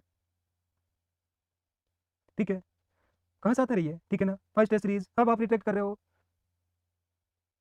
ठीक है, मूलचंद मीणा प्लीज। ठीक है, अब ठीक है भाई साहब, आप खुश हैं? ठीक है, मुझे एक चीज समझ में नहीं आती उन लोगों के बारे में, why should you do the assessment of a teacher? Not, मेरे समझ में नहीं आ रहा। ठीक है ना, कि क्या ही ये लोग हैं। ठीक है ना, ठीक है ना, ठीक है, चलिएगा कोई बात नहीं। ठीक है ना, एनर्जी, ठीक है ना, मिनिमम रिक्वायर्ड एनर्जी, क्या आपने इस फादर ऑफ न्यूट्रिशन के अलावा, ठीक है ना, बाकी सारा नॉलेज ले लिया है? चलिएगा, उन फादर ऑफ न्यूट्रिशन को हमारा परिणाम कि उन्होंने न्यूट्रिशन बनाया और आज हम पढ़ रहे हैं। ठीक है, चलिएगा आगे बात करते हैं। ठीक है, इंस्टाग्राम रील्स आते हैं, डेड होशियार बोलते हैं इनको, कौन है ये लोग, कहाँ से आते हैं? चलिएगा कोई बात नहीं, चलिएगा, वी शुड कंटिन्यू। ठीक है, बेसल मेटाबॉलिक रेट बोलता हूँ। अरे समझ में आ गया बेटा, इस बेसल मेटाबॉलिक रेट को, बीएमआर को चलाने के लिए आपके हार्मोन की जरूरत पड़ती है जिसको T3 एंड T4 बोलते हैं, थायराइड हार्मोन। और ये जो थायराइड हार्मोन है, ये जो थायराइड हार्मोन है T3 और T4, ये जरूरी होते हैं बीएमआर को चलाने के लिए, जैसा कि आपने कल नाइट में बहुत अच्छी मेहनत से क्लास है वो अटेंड किया था। चलिएगा अगला बात करते हैं। ठीक है सर, फंक्शन ऑफ फूड, अरे अभी बाकी रहा है क्या फंक्शन ऑफ फूड? ठीक है, हो गया बेटा, खूब सारा फंक्शन ऑफ फूड। क्या फूड हो गया बेटा? फूड जरूरी है। ठीक है ना, खाना है वो जरूरी है। किसके लिए खाना? इस चीज के लिए जरूरी है कि आपकी बॉडी के अंदर एनर्जी बने, एनर्जी प्रोडक्शन हो, एनर्जी प्रोडक्शन हो। ठीक है सर, हाइट किसकी वजह से नहीं बढ़ती है बताओ? ठीक है, दिनसू सोलंकी बहुत सारी चीज़ों से नहीं बढ़ती है बेटा। हाइट नहीं बढ़ने के बहुत सारे कारण होते हैं। हाइट नहीं बढ़ने का जो सबसे मेन कारण होता है वो होता है आपका ग्रोथ हार्मोन की कमी होना या ग्रोथ हार्मोन का कम रिलीज होना। उससे भी बड़ा कारण होता है वो होता है जेनेटिक। आपका जेनेटिक में कभी ऐसा सपोज कीजिएगा कि अपना जो जेनेटिक में कभी वो आएगा किसे, अपने माताजी और पिताजी से, ठीक है। मान लीजिएगा कि वो जीन जिसका काम था हाइट बढ़ाना, वो पिताजी में भी वो हाइट कम थी, माताजी में भी वो हाइट कम थी, या माताजी के पिताजी वाली पीढ़ी में किसी की हाइट कम थी, या पिताजी की पीढ़ी में किसी की हाइट कम थी, तो ये जीन से वो अपनी फैमिली से तो ट्रांसफर होकर अपने अंदर आ रहे हैं। सपोज कीजिएगा वो जीन ही अपना वो है कम हाइट वाला, तो अपनी हाइट कहाँ से बढ़ेगी। अगला हो सकता है कि बेटा अंडर नरिशमेंट हो बच्चा, ठीक है ना, उसका नरिशमेंट है वो ढंग से नहीं निकल गया हो, ठीक है ना, ठीक है। चलिएगा अगला बात करते हैं, ठीक है सर। बात करते हैं फंक्शन ऑफ फूड, ठीक है। क्या फूड होता है, ठीक है। मोर स्टडी मोर कंफ्यूजन, अरे इसीलिए तो सीधा सीधा बता रहे हैं, ठीक है। चलिएगा फूड बॉडी, ठीक है ना, बॉडी के अंदर एनर्जी प्रोड्यूस करता है, जैसे कि आपका ग्लूकोज, उसका काम होता है एटीपी बनाना जनरली, ठीक है। फूड बॉडी के अंदर क्या करता है, बॉडी के अंदर अदर केमिकल्स का फॉर्मेशन करवाता है। अदर केमिकल, कौन से अदर केमिकल, तो बेटा वो हो सकता है आपका न्यूरो ट्रांसमीटर, वो हो सकते हैं आपके हॉर्मोन्स, वो हो सकते हैं आपके एंजाइम, वो हो सकता है आपका एंजाइम, ठीक है। चलिए चलिएगा अगला बात करते हैं, ठीक है ना। किस आपका जो सेल्स है उन मसल्स को बिल्डिंग का काम करेगा, मसल्स बिल्डिंग का काम करेगा। फूड क्या करेगा बॉडी के अंदर, आपका डेवलपमेंट कराएगा, डेवलपमेंट करवाएगा। और बेटा डेवलपमेंट से मीनिंग है आपके ब्रेन का डेवलपमेंट होना, ठीक है। ब्रेन की ग्रोथ, आपका ब्रेन का ग्रोथ होना, और जब ब्रेन ग्रोथ करेगा तो ऑटोमेटिकली स्किल्स आएंगी, और वो जो स्किल्स है वही आपका डेवलपमेंट है। तो ये सर्टेन आपके काम हो सकते हैं फूड के। फूड का काम होता है बेटा आपकी इम्यूनिटी को बनाना, इम्यूनिटी को बिल्डअप करना, इम्यूनिटी बनाना, आपको ये रोग प्रतिरोधक जो क्षमता है, रोग प्रतिरोधक जो क्षमता है, उस रोग प्रतिरोधक क्षमता को मेंटेन करके रखना, ये सारे सारे काम है वो फूड के होते हैं। तो बेटा यहाँ एक छोटा सा टॉपिक कंप्लीट होता है, जिस टॉपिक का नाम था आपका इंट्रोडक्शन ऑफ न्यूट्रिशन, ठीक है। फादर ऑफ न्यूट्रिशन है वो उन भाई साहब से मिल गया था, बाकी बचा न्यूट्रिशन अपन ने करवा दिया, ठीक है। देखिएगा बेटा अगला टॉपिक आता है आपका पहला मैक्रोन्यूट्रिएंट्स में ले रहा हूँ, जिसका नाम है कार्बोहाइड्रेट, ठीक है। Very simple very easy, carbohydrate, ठीक है। चलिएगा सर, सबसे पहला ये जो कार्बोहाइड्रेट है, इसी कार्बोहाइड्रेट को also known as saccharide, also known as saccharide, इसी कार्बोहाइड्रेट को अपन बोलते हैं सेकेराइड्स, ठीक है। क्या होता है ये सेकेराइड या कार्बोहाइड्रेट, तो बेटा ये ग्रुप होता है, ग्रुप ऑफ, ये ग्रुप होता है, ठीक है। ये ग्रुप होता है किसका, विजयराज सैनी सर, कमेंट्स पर ध्यान मत दो सर, ठीक है ना। विजयराज जी ये बात आप मेरे को कमेंट के थ्रू ही बता रहे हो, ठीक है। चलिएगा ग्रुप ऑफ, इधर वापस अपन अपनी स्पीड के ऊपर आते हैं, ठीक है ना। ग्रुप ऑफ, ठीक है, सेकेराइड या आपके कार्बोहाइड्रेट से वो क्या है, ग्रुप ऑफ, ये ग्रुप होता है किसका, group, group of starch and group of cellulose,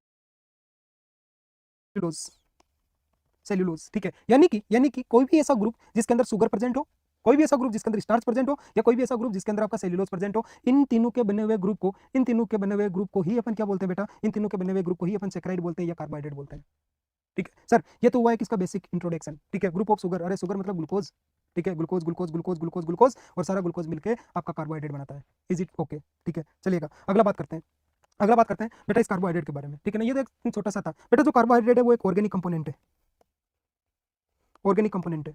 कैसा ऑर्गेनिक कंपोनेंट है ये, कैसा ऑर्गेनिक कंपोनेंट है, जिसके अंदर प्रेजेंट होता है, जिसके अंदर प्रेजेंट होता है क्या, जिसके अंदर प्रेजेंट होता है बेटा कार्बन, हाइड्रोजन एंड ऑक्सीजन, यानी कि कार्बन, हाइड्रोजन और ऑक्सीजन, इन तीनों से CHO, मजा आ गया तुम सबको, ठीक है ना। कार्बन, हाइड्रोजन और ऑक्सीजन, इन तीनों चीजों से मिलकर बने हुए कंटेंट को अपन कार्बोहाइड्रेट बोलते हैं। तो बेटा कार्बन, हाइड्रोजन और ऑक्सीजन से तो बॉडी के अंदर और भी बहुत सारी चीजें बनती है, ठीक है। जैसे देख आपका एमाइनो एसिड, एमाइनो एसिड का फॉर्मूला होता है कार्बन, इधर COH, इधर H, इधर R, और इधर आपका NH3, ठीक है ना, NH2, ठीक है ना। सुनना बेटा इसको, NH2, carbon, COH, R, H, देख हाइड्रोजन ये रहा, कार्बन ये रहा, ऑक्सीजन ये रहा। अरे 7th 8th स्टैंडर्ड की केमिस्ट्री तो पढ़ी है, ठीक है, उसमें भी पता चलता है यार, ठीक है ना, किस फॉर्मूले में ये ऑक्सीजन है, ये हाइड्रोजन है, ये कार्बन है। तो कार्बन, हाइड्रोजन, ऑक्सीजन, ये तीनों चीजों से तो बना हुआ यहाँ पे भी है, ठीक है ना। चलो अगला बात करते हैं, ठीक है ना, कि सर तो ये जो कार्बोहाइड्रेट है उसमें कौन सा कैसा आपका होगा, तो सहितक किस कार्बन, हाइड्रोजन और ऑक्सीजन का जो अरेंजमेंट है वो सहितक कुछ इस हिसाब से होगा, यानी OH ग्रुप, OH ग्रुप को बोलते हैं बेटा हाइड्रोक्सी, पॉलीहाइड्रोक्सी, हाइड्रोक्सी थोड़ा सा याद रखना पड़ेगा अपने रिमेंडरी के थ्रू। पॉलीहाइड्रोक्सी ग्रुप होता है किसका, कीटोन का, या फिर आपका पॉलीहाइड्रोक्सी ग्रुप होता है एल्डिहाइड का, एल्डिहाइड का, ठीक है। या फिर आपका पॉलीहाइड्रोक्सी ग्रुप होता है एल्डिहाइड का, या तो पॉलीहाइड्रोक्सी कीटोन हो, या फिर आपका पॉलीहाइड्रोक्सी आपका एल्डिहाइड हो, उस ग्रुप को मैं बोलता हूँ कार्बोहाइड्रेट, ठीक है। बस इतना सा केमिस्ट्री बताऊंगा, ज्यादा नहीं बताऊंगा, ठीक है ना। कि सर कार्बन अपने आप में क्या है, ऑर्गेनिक कंपोनेंट है, जैसा कि अपन ने फूड के अंदर बात किया था ऑर्गेनिक एंड इनऑर्गेनिक, वहां पे भी मैंने एग्जांपल दिया था आपको, ठीक है ना। अगला बात करते हैं सर, ठीक है, अगला बात करते हैं क्या, कि सर आपका जो ये है, ठीक है ना, ये जो कार्बन, हाइड्रोजन और ऑक्सीजन से बना हुआ कंपोनेंट है, ये किस हिसाब से व्यवस्थित रहता है, तो ये व्यवस्थित रहेगा कि बेटा वो OH ग्रुप जो है, जिसको पॉलीहाइड्रोक्सी बोलते हो, ये OH ग्रुप या तो कीटोन प्रेजेंट रहेगा इस OH ग्रुप के साथ में, या इस OH ग्रुप के साथ में एल्डिहाइड होगा। कभी भी ऐसा नहीं होगा OH ग्रुप में कीटोन और एल्डिहाइड साथ में आ जाए, यदि ऐसा है तो वो कार्बोहाइड्रेट नहीं है, वो तभी हो सकता है या तो पॉलीहाइड्रोक्सी कीटोन हो, या क्या आपका पॉलीहाइड्रोक्सी एल्डिहाइड हो। सर क्या क्लासिफिकेशन होता है इस आपके कार्बोहाइड्रेट का, क्लासिफिकेशन, ठीक है। तो देख बेटा जो क्लासिफिकेशन है, ठीक है ना, वो क्लासिफिकेशन होता है on the basis of, on the basis of number of molecule, number of saccharide, number of saccharide, saccharide, number of saccharide, ठीक है, चलिएगा, on the basis of number of saccharide, ठीक है, on this basis on the number of saccharide, बेटा इसके basis पे आपका जो कार्बोहाइड्रेट है उसको दो पार्ट में डिवाइड किया गया है, एक सिंपल कार्बोहाइड्रेट और एक आपका कॉम्प्लेक्स कार्बोहाइड्रेट, ठीक है ना। ये थोड़ा सा आपका एक इसका क्लासिफिकेशन हो सकता है। सिंपल कार्बोहाइड्रेट के अंदर देख बेटा, मैंने बोला था on the basis of number of saccharide, number of saccharide के अंदर देख बेटा, सबसे पहला है मोनो का मतलब होता है एक, सेक्राइड का मतलब शुगर, यानी कि ऐसा कार्बोहाइड्रेट जो कि किससे बना हो, सिर्फ एक मॉलिक्यूल ऑफ सेक्राइड से बना हुआ हो, उसको मैं बोलता हूं मोनोसेक्राइड, और ये सबसे सिंपलेस्ट आपका कार्बोहाइड्रेट होता है, ठीक है। तो सर मोनोसेक्राइड क्या है, साथ ही साथ लिखते रहना, यहाँ मोनोसेक्राइड, मोनो का मतलब एक, सेक्राइड का मतलब आपका क्या हुआ, शुगर, सेक्राइड से मीनिंग क्या हुआ, शुगर। तो मोनोसेक्राइड क्या है, मोनोसेक्राइड वो आपके केमिकल है या फिर वो आपके कार्बोहाइड्रेट है जिसके अंदर एक मॉलिक्यूल होता है आपका शुगर का, डाइसेक्राइड दो, पॉलीसेक्राइड बहुत ज्यादा, कितने ज्यादा पॉलीसेक्राइड होते हैं, 10 से ज्यादा, 10 से ज्यादा यदि मोनोसेक्राइड एक साथ जुड़े तो उसको अपन पॉलीसेक्राइड बोलते हैं बेटा, ठीक है। देख वापस बोल रहा हूँ इसके क्लासिफिकेशन को, ठीक है ना, बहुत इजी है, ठीक है ना, mono di poly, that's all. मोनो एक सेक्राइड यानी कि जिसमें एक सिंगल सेक्राइड हो वो आपका मोनोसेक्राइड है, ठीक है। दूसरा कौन सा आपका, दूसरा है आपका डाइसेक्राइड। क्या होता है डाइसेक्राइड, वो जो कि क्या हो आपका, जो कि आपका जिसके अंदर दो मॉलिक्यूल हो सेक्राइड के। तीसरा क्या है, पॉलीसेक्राइड, वो जिसमें ज्यादा आपके सेक्राइड्स हो, कितने ज्यादा, 10 से ज्यादा, उसको क्या बोलोगे, पॉलीसेक्राइड बोलोगे। क्या एग्जांपल होता है मोनोसेक्राइड का, तो बेटा ग्लूकोज, फ्रुक्टोज और ग्लैक्टोज, तीन तो होते हैं आपके मोनोसेक्राइड, ग्लूकोज, फ्रुक्टोज और ग्लैक्टोज, ये तीन तो होते हैं आपके मोनोसेक्राइड। अगला कौन होता है बेटा, डाइसेक्राइड। कौन कौन सा होता है डाइसेक्राइड के अंदर, तो माल्टोज, लैक्टोज और सुक्रोज, ठीक है बेटा। तीस होता है आपका पॉलीसेक्राइड, इसके अंदर आता है आपका स्टार्चेज आता है, फाइबर आता है और ग्लाइकोजन आता है, ठीक है। देख बेटा सुनना, इसको समझना थोड़ा सा, ठीक है। अपन बात कर रहे थे मोनोसेक्राइड का, मोनोसेक्राइड आपके तीन थे, ग्लूकोज था, फ्रुक्टोज था और तीसरा था वो ग्लैक्टोज था। बात कर रहे थे डाइसेक्राइड की, तो वहां था माल्टोज, अगला था आपका सुक्रोज, उससे अगला था लैक्टोज, बात कर रहे थे पॉलीसेक्राइड का, तो पॉलीसेक्राइड के अंदर था आपका स्टार्च, पॉलीसेक्राइड के अंदर था आपका फाइबर और पॉलीसेक्राइड के अंदर था आपका ग्लाइकोजन। अरे देख पढ़ा होगा भाई तूने, glycogen storage form of glucose, यानी कि जब बहुत सारा ग्लूकोज आपकी बॉडी में हो जाता है, यदि बहुत सारा ग्लूकोज हो जाता है तो वो ग्लाइकोजन फॉर्म के अंदर स्टोरेज होता है, storage form of glucose is known as the glycogen. अरे भाई जब स्टोरेज होगा ग्लूकोज का, तो ग्लूकोज के यदि बहुत सारे मॉलिक्यूल एक साथ अपने साथ जुड़ेंगे तो वो ज्यादा मॉलिक्यूल एक नहीं हुए, और जब ज्यादा मॉलिक्यूल हुए तो उसी को मैंने पॉलीसेक्राइड बोल दिया। क्या बोल दिया उसको, पॉलीसेक्राइड बोल दिया। अगला कौन है बेटा, फाइबर, वेरी वेरी इंपॉर्टेंट, अलग से लिखना फाइबर के बारे में। फाइबर बेटा, ये जो फाइबर्स होते हैं ये आपका होता है पॉलीसेक्राइड, ये जो फाइबर्स है वो होते हैं पॉलीसेक्राइड। कैसा पॉलीसेक्राइड होता है बेटा, इसके अंदर सेल्यूलोज होता है, ठीक है। देख बेटा सेल्यूलोज जो है वो जनरली किसमें होता है, होता है हरे चारे में, कौन सा चारा, वो चारा जो गाय भैंस खाते हैं, ठीक है, जो गाय भैंस खाते हैं, ठीक है ना, उस चारे के अंदर होता है आपका सेल्यूलोज, ठीक है। सुनना मेरी बात को, यहाँ फाइबर किसमें होता है, फाइबर बेटा वो होता है तेरे सेल्यूलोज के अंदर, ठीक है ना। पॉलीसेक्राइड होता है, पॉलीसेक्राइड कैसा, ये सेल्यूलोज है, सेल्यूलोज किसमें ज्यादा होता है बेटा, वो होता है हरे चारे में, जो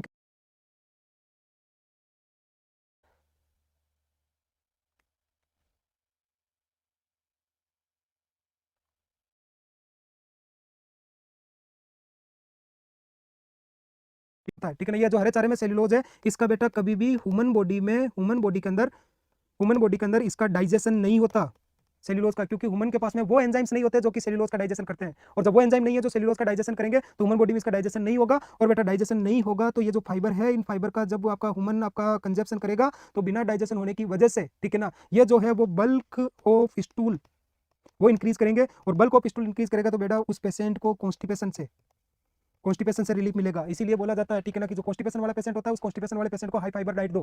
क्या मीनिंग है हाई फाइबर डाइट का बेटा, हाई फाइबर डाइट का मीनिंग है कि वो डाइट जिसके अंदर आपका सेल्यूलोज ज्यादा हो, जिसमें फाइबर ज्यादा हो। फाइबर जो है वो क्या करता है, बल्क ऑफ स्टूल को बढ़ाता है, ज्यादा स्टूल फॉर्म करता है, और जब ज्यादा स्टूल फॉर्म होगा तो मेरे को एक चीज बताएगा कि आपका जो एनाल इंस्पेक्टर है वो कुछ ऐसी ही फिजियोलॉजी पे काम करता है बेटा। एनाल इंस्पेक्टर स्पेशली जो आपका इंटरनल एनाल इंस्पेक्टर है, फिजियोलॉजिकल इंस्पेक्टर होता है, वो इंस्पेक्टर तब तक ओपन नहीं होता जब तक उसके ऊपर एप्रोप्रिएट अमाउंट का फोर्स नहीं पड़े, ठीक है। कॉन्स्टिपेशन होने का एक बहुत बड़ा कारण है आपका कम खाना खाना, ठीक है। सर दिखता है आजकल, ठीक है ना, लोग क्या करते हैं कि खाना नहीं खाते हैं उसे बचने के लिए कि मैं मोटापा नहीं आने के चक्कर में वो खाना कम खाएंगे, ठीक है, जब खाना नहीं खाएंगे तो बेटा बल्क ऑफ स्टूल कहां से बनेगा, और बल्क ऑफ स्टूल नहीं बनेगा तो इंटरनल इंस्पेक्टर है वो कभी भी आपका एक्टिवेट नहीं होगा, और स्टूल है वो पास नहीं होगा, तो उस पेशेंट को कॉन्स्टिपेशन होगा। वो बोलेगा मेरे को कब्ज की समस्या है, उसमें समस्या नहीं है, समस्या उसने खुद ने बनाई है। तो उसको बोलो एक काम कर यार, तू फाइबर्स ले, तू सलाद खा ज्यादा से ज्यादा, तू पपीता खा ज्यादा से ज्यादा, तू ककड़ी खा, ठीक है ना, तू वो चीजें खा जिसमें फाइबर्स ज्यादा हो, ठीक है। तो जब वो फाइबर्स वाली चीज खाएगा तो उसको गाजर का बोलो, अभी आपकी सर्दी भी है, गाजर के हलवे के बारे में बोलो, उसको बोल कि तू गाजर का, जब वो फाइबर्स वाली चीजें खाएगा तो फाइबर्स है उसका कभी डाइजेशन होकर बॉडी में तो जाएगा नहीं वो, ठीक है। और जब बॉडी में नहीं जाएगा तो वो क्या करेगा बेटा, वो जो है बल्क ऑफ स्टूल को बढ़ाएगा। अब जब ज्यादा बल्क कॉपी स्टूल आपके इंटरनल स्पीकर पे पहुंचेगा तो इंटरनल स्पीकर के ऊपर आपका प्रेशर लगेगा, जिससे नेचर कॉल होगी और नेचर कॉल होने से वो आपका है वो डेफिकेट करेगा और उसको एक उस समस्या से निजात मिलेगी जिस समस्या का नाम कब्ज था। ठीक है, सो और भी नहीं मिले तो कौन सा है आपका गैस्ट्रोफास्ट करके जो चूर्ण आता है वो चूर्ण दीजिएगा। ठीक है, चलिएगा सर, ये होता है आपका फाइबर। सर अगला बात करते हैं अपन मोनोसेक्राइड और ये जो मोनोसेक्राइड है वो था आपका पहला ग्लूकोज। जल्दी से इनके काम के बारे में बात कर लेते हैं। ठीक है ना, देख बेटा ग्लूकोज के बारे में स्टार लगा के लिखना। ठीक है ना, ये जो ग्लूकोज है वो वही ग्लूकोज है जो कि आपके ब्लड के अंदर प्रेजेंट है। ठीक है, ब्लड ग्लूकोज, ये वही ग्लूकोज है जिसको आप डेक्सट्रोज बोलते हो, डेक्सट्रोज। ठीक है ना, कैसा डेक्सट्रोज जो आप आईवी देते हो। ठीक है बेटा, उस डेक्सट्रोज में भी वही ग्लूकोज होता है जो ब्लड में ग्लूकोज है, ब्लड में भी वही ग्लूकोज है जो आपने खाने में खाया है। तीनों ग्लूकोज एक ही है और जब तीनों ग्लूकोज एक ही है इसी वजह से जब आपका हाइपोग्लाइसीमिया होता है तो हाइपोग्लाइसीमिया के अंदर आप डेक्सट्रोज देते हो। ठीक है ना, सुनीता फौजदार गुड नाइट, सो जाओ बेटा, टाइम हो गया है। ठीक है ना, हाइपोग्लाइसीमिया। ठीक है ना सर, हाइपोग्लाइसीमिया के टाइम आप क्या करते हो, आईवी डेक्सट्रोज देते हो। आईवी डेक्सट्रोज दोगे मतलब आप ग्लूकोज दे रहे हो और आप वही तो ग्लूकोज दोगे ब्लड के अंदर जो पहले ही ब्लड के अंदर है। तो बेटा डेक्सट्रोज का मीनिंग भी वही है, ग्लूकोज का मीनिंग भी वही है और आपके ब्लड ग्लूकोज का मीनिंग भी वही है, तीनों आपके है वो इक्वल है। ठीक है, अगला बात करते हैं बेटा। ठीक है ना, अगला बात करते हैं, ये जो आपका ग्लूकोज है या फिर आपका जो ब्लड ग्लूकोज है, ठीक है ना बेटा, ये ब्लड ग्लूकोज आपकी बॉडी में क्या करता है, ये एनर्जी प्रोडक्शन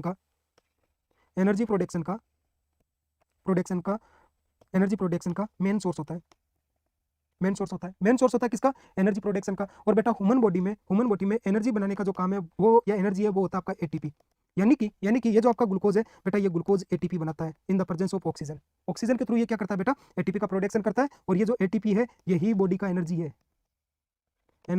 इसी एटीपी के दम पे मैं अभी बोल पा रहा हूँ, इसी एटीपी के दम पे आप सुन पा रहे हो, इसी एटीपी के दम पे आप सोच पा रहे हो, इसी एटीपी के दम पे आप ये पूरी क्लास है वो खत्म कर पाओगे। ठीक है, और वो जो एटीपी है वही आपकी बॉडी का एनर्जी है। बोलते हैं अपन कि मैं थक गया हूँ, थकने का मतलब एनर्जी कम होना, एनर्जी कम होने का मतलब एटीपी कम होना, एटीपी कम होने का मतलब कि इसमें से ग्लूकोज का लेवल है वो कम हो गया है।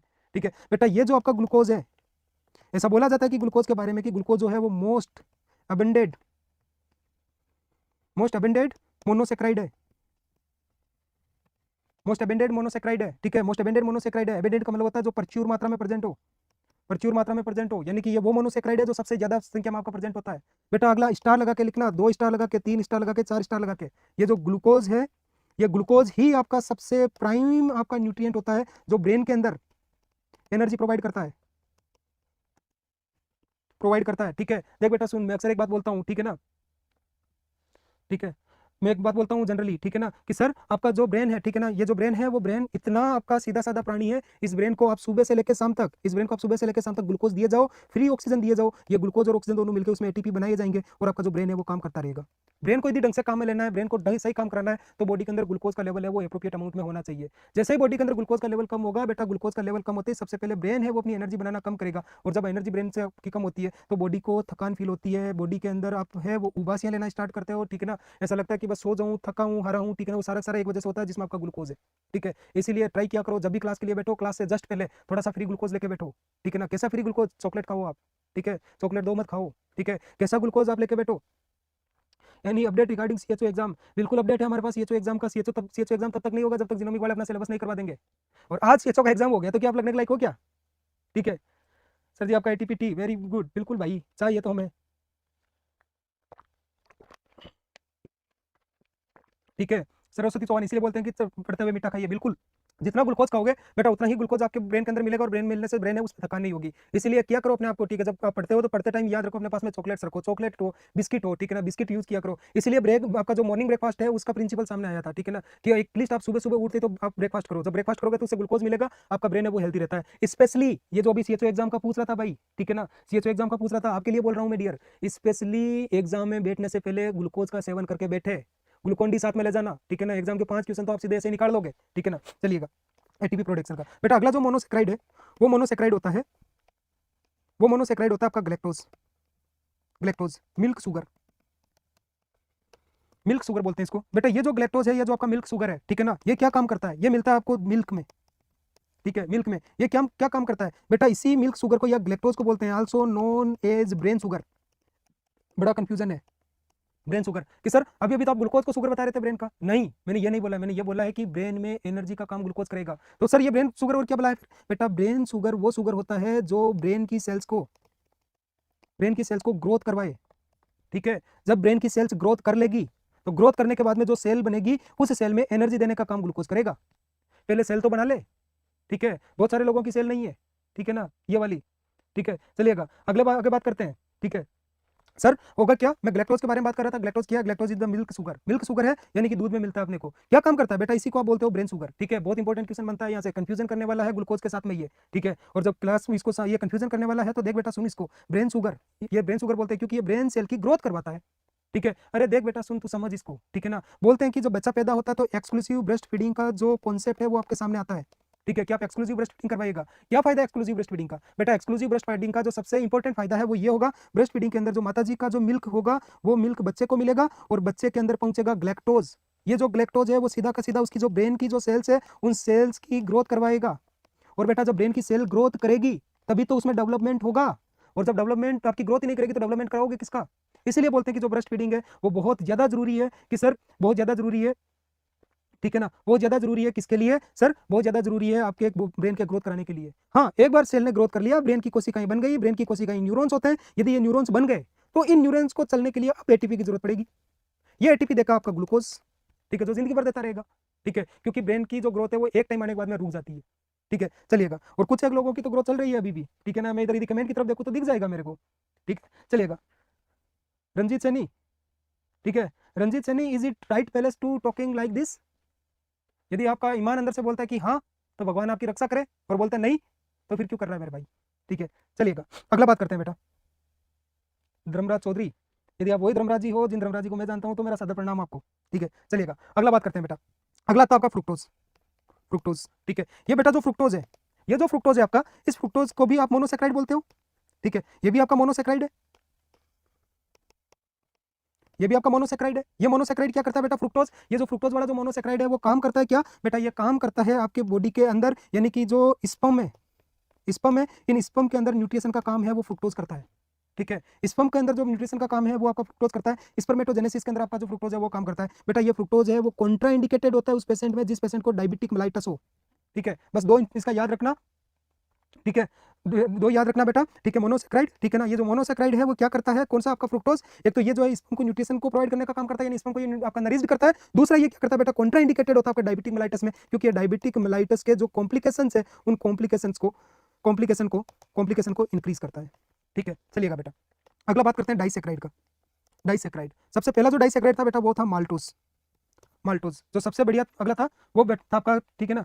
आज के लिए बहुत है सर। अरे भाई क्यों टेंशन ले रहा है तू, ठीक है ना, क्यों परेशान हो रहा है, ठीक है, ठीक है, क्यों परेशान? देख बेटा, डाई का मतलब क्या होता है? दो। सेक्राइड का मतलब क्या है? Sugar molecule. वो सेक्राइड जिसमें दो शुगर मॉलिक्यूल प्रेजेंट हो, उस दो शुगर मॉलिक्यूल वाले सेक्राइड को मैं क्या बोलूंगा? डाइसेक्राइड। ये जो डाइसेक्राइड है, ये जो डाइसेक्राइड है वो सबसे पहला डाइसेक्राइड आता है माल्टोज। दो सेक्राइड कौन कौन से? एक ग्लूकोज प्लस ग्लूकोज, दो ग्लूकोज मॉलिक्यूल से बनने वाले डाइसेक्राइड को लैक्टोज बनता है ग्लूकोज प्लस ग्लैक्टोज से, ठीक है। तीसरा बनता है बेटा इसी के अंदर सुक्रोज। सुक्रोज ये बनता है ग्लूकोज प्लस आपका फ्रुक्टोज से, यानी कि वो डाइसेक्राइड जो ग्लूकोज है प्लस ग्लूकोज से बना हुआ है, उस कंबाइंड रूप से उस ग्लूकोज या उस डाइसेक्राइड को मैं बोलूंगा माल्टोज। वो डाइसेक्राइड जो ग्लूकोज प्लस ग्लैक्टोज से बना है उसको मैं बोलूंगा लैक्टोज। वो डाइसेक्राइड जो ग्लूकोज प्लस फ्रुक्टोज से बना है उसको मैं बोलूंगा सुक्रोज, ठीक है। ये तीन आपके डाइसेक्राइड हो गए, ठीक है। तो बेटा अपन मोनोसेक्राइड के क्लासिफिकेशंस पढ़ रहे थे। मोनोसेक्राइड का जो क्लासिफिकेशन है वो होता है on the number on the basis on the number of saccharides. कितने सेक्राइड्स होते हैं? यदि एक सेक्राइड है तो वो मोनोसेक्राइड है, दो सेक्राइड है तो डाइसेक्राइड है, आपके दो या आपके 10 से ज्यादा है तो वो आपका पॉलीसेक्राइड है, ठीक है। बेटा जो मोनोसेक्राइड है उसमें तीन थे, ग्लूकोज था, फ्रुक्टोज था, ग्लैक्टोज था।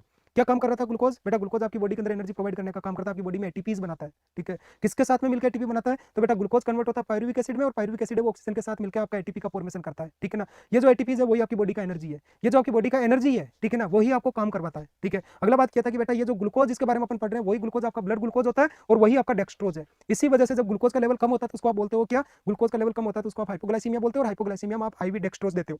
कौन सा डेक्सट्रोज देते हो? डिपेंड करता है कितना आपका हाइपोग्लाइसीमिया है। कम है तो 5% से काम चल जाएगा, ज्यादा है तो 10%, 25%, 50% ये ग्लूकोज अपने पास अवेलेबल होता है। यदि कम्युनिटी लेवल का बात करूं तो 5% से ज्यादा अवेलेबल होगा नहीं, तो अपन 5% पे रहते हैं जो आइसोटोनिक होता है, ठीक है ना। अगला बात करते हैं बेटा, ये जो ग्लूकोज है वो ब्रेन के अंदर प्राइमरी सोर्स होता है किसका? ठीक है ना, आपका ब्रेन के अंदर आपका पार्ट होता है किसका? ये ब्रेन के अंदर एनर्जी देने का काम करता है। और जब ये ब्रेन के अंदर एनर्जी देने का काम करेगा तो बेटा मैं बात करूंगा कि ब्रेन का जो एटीपी है वो ये प्रोड्यूस करता है। अगला बात क्या था? ग्लैक्टोज का। ग्लैक्टोज बेटा वो शुगर है जिसको ब्रेन शुगर बोलते हैं, और ये ब्रेन शुगर क्या करता है? ब्रेन की सेल्स की ग्रोथ करवाता है। और जब ब्रेन की सेल्स की ग्रोथ होगी तो वो ग्रोथ करने से आपका जो ब्रेन है वो डेवलप होगा और आप में डेवलपमेंट आएगा। डेवलपमेंट का मतलब होता है आपकी स्किल्स, वो स्किल्स आएंगे, पढ़ने का स्किल, लिखने का स्किल, बहुत सारे लोगों के बोलने का स्किल, ठीक है, वो सारे के सारे है वो आएगा आपका डेवलपमेंट के अंदर, ठीक है। तीसरा जो स्किल होता है बेटा, या फिर तीसरा जो आपका मोनोसेक्राइड होता है वो था फ्रुक्टोज। फ्रुक्टोज का काम होता है बेटा स्पर्मेटोजेनेसिस, और उधर की तरफ डायबिटिक मेलाइटिस वाले को नहीं देते हैं, इसीलिए डायबिटिक मेलाइटिस वाले को मिठाई खाने से मना करते हैं। ठीक है बेटा, अगला बात करते हैं डाइसैकेराइड को। कौन कौन से होते हैं? 3 होते हैं, माल्टोज होता है, लैक्टोज होता है और सुक्रेज होता है। माल्टोज क्या काम करता है? माल्टोज किसका बना होता है? ग्लूकोज एंड ग्लूकोज दोनों मिलकर जिस डाइसैकेराइड का फॉर्मेशन करते हैं उसको क्या बोलते हैं बेटा? माल्टोज बोलते हैं। जब ग्लूकोज और लैक्टोज मिलकर किसी डाइसैकेराइड का फॉर्मेशन करते हैं तो उसको लैक्टोज बोलते हैं। जब ग्लूकोज एंड फ्रुक्टोज मिलकर किसी डाइसैकेराइड का फॉर्मेशन करते हैं तो उसको आप सुक्रेज, आपको उसको सुक्रोज बोलते हैं। ये सारे के सारे आपके डाइसैकेराइड थे। ठीक है, चलिएगा अगला डिस्कस करते हैं बेटा न्यूट्रिशनल प्रोसेस। ठीक है, न्यूट्रिशनल प्रोसेस ऑफ कार्बोहाइड्रेट। देख बेटा, nutritional process is a very simple process. ठीक है, देख सबसे पहले तो तू इसको समझ, ठीक है, कि न्यूट्रिशनल प्रोसेस है क्या। देख बेटा, न्यूट्रिशनल प्रोसेस का जो मीनिंग है उस मीनिंग में आप एक बार समझिएगा। जब मैंने न्यूट्रिशन का आपको इंट्रोडक्शन दिया था तब मैंने बोला था कि न्यूट्रिशन है वो मेडिकल साइंस का एक ऐसा ब्रांच है जो डील करता है न्यूट्रिएंट के साथ में, कैसा, हाउ टू अचीव। ठीक है, और अचीव में मैंने बोला था कि आपका जो बॉडी है वो बॉडी न्यूट्रिएंट को कैसे रिसीव करेगा। ठीक है, और ये बॉडी उस न्यूट्रिएंट को कहां से रिसीव करेगा? तो ये फूड से करेगा। अब बेटा, जो फूड आपने लिया है, ये जो फूड लिया है, ये फूड के अंदर जो न्यूट्रिएंट है वो न्यूट्रिएंट आपकी बॉडी को कैसे मिलेंगे? तो उसको मिलने के लिए आपकी प्रोसेस होती है। उस प्रोसेस के अंदर सबसे पहले होता है इंगेशन। इंगेशन मतलब निगलना। इंगेशन के बाद में होता है डाइजेशन, डाइजेशन होना उसका। उसके बाद में होता है एब्जॉर्प्शन, और उसके बाद में होता है उसका जो भी चीज एब्जॉर्ब हुआ है उस एब्जॉर्ब चीज का यूटिलाइजेशन, और यूटिलाइजेशन होने के बाद में उसका एक्सक्रिएशन।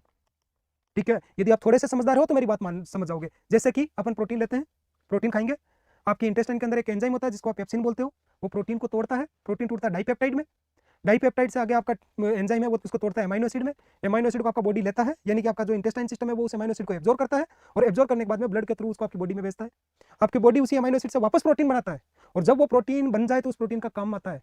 ठीक है, देख बेटा सुनना, सबसे पहले प्रोटीन खाया था वो इंगेशन, पेप्सिन के थ्रू प्रोटीन टूटा था वो डाइजेशन, एमाइनो एसिड का एब्जॉर्प्शन हुआ था वो एब्जॉर्प्शन, और एब्जॉर्प्शन होकर इस एमाइनो एसिड से जो प्रोटीन बनाता है, जिस काम का प्रोटीन बनाता है, फॉर एग्जांपल आपका क्लोटिंग प्रोटीन्स। ठीक है, क्लोटिंग प्रोटीन का काम था क्लोट करना। क्लोटिंग प्रोटीन ने जैसे क्लोट का काम किया वो उसका यूटिलाइजेशन।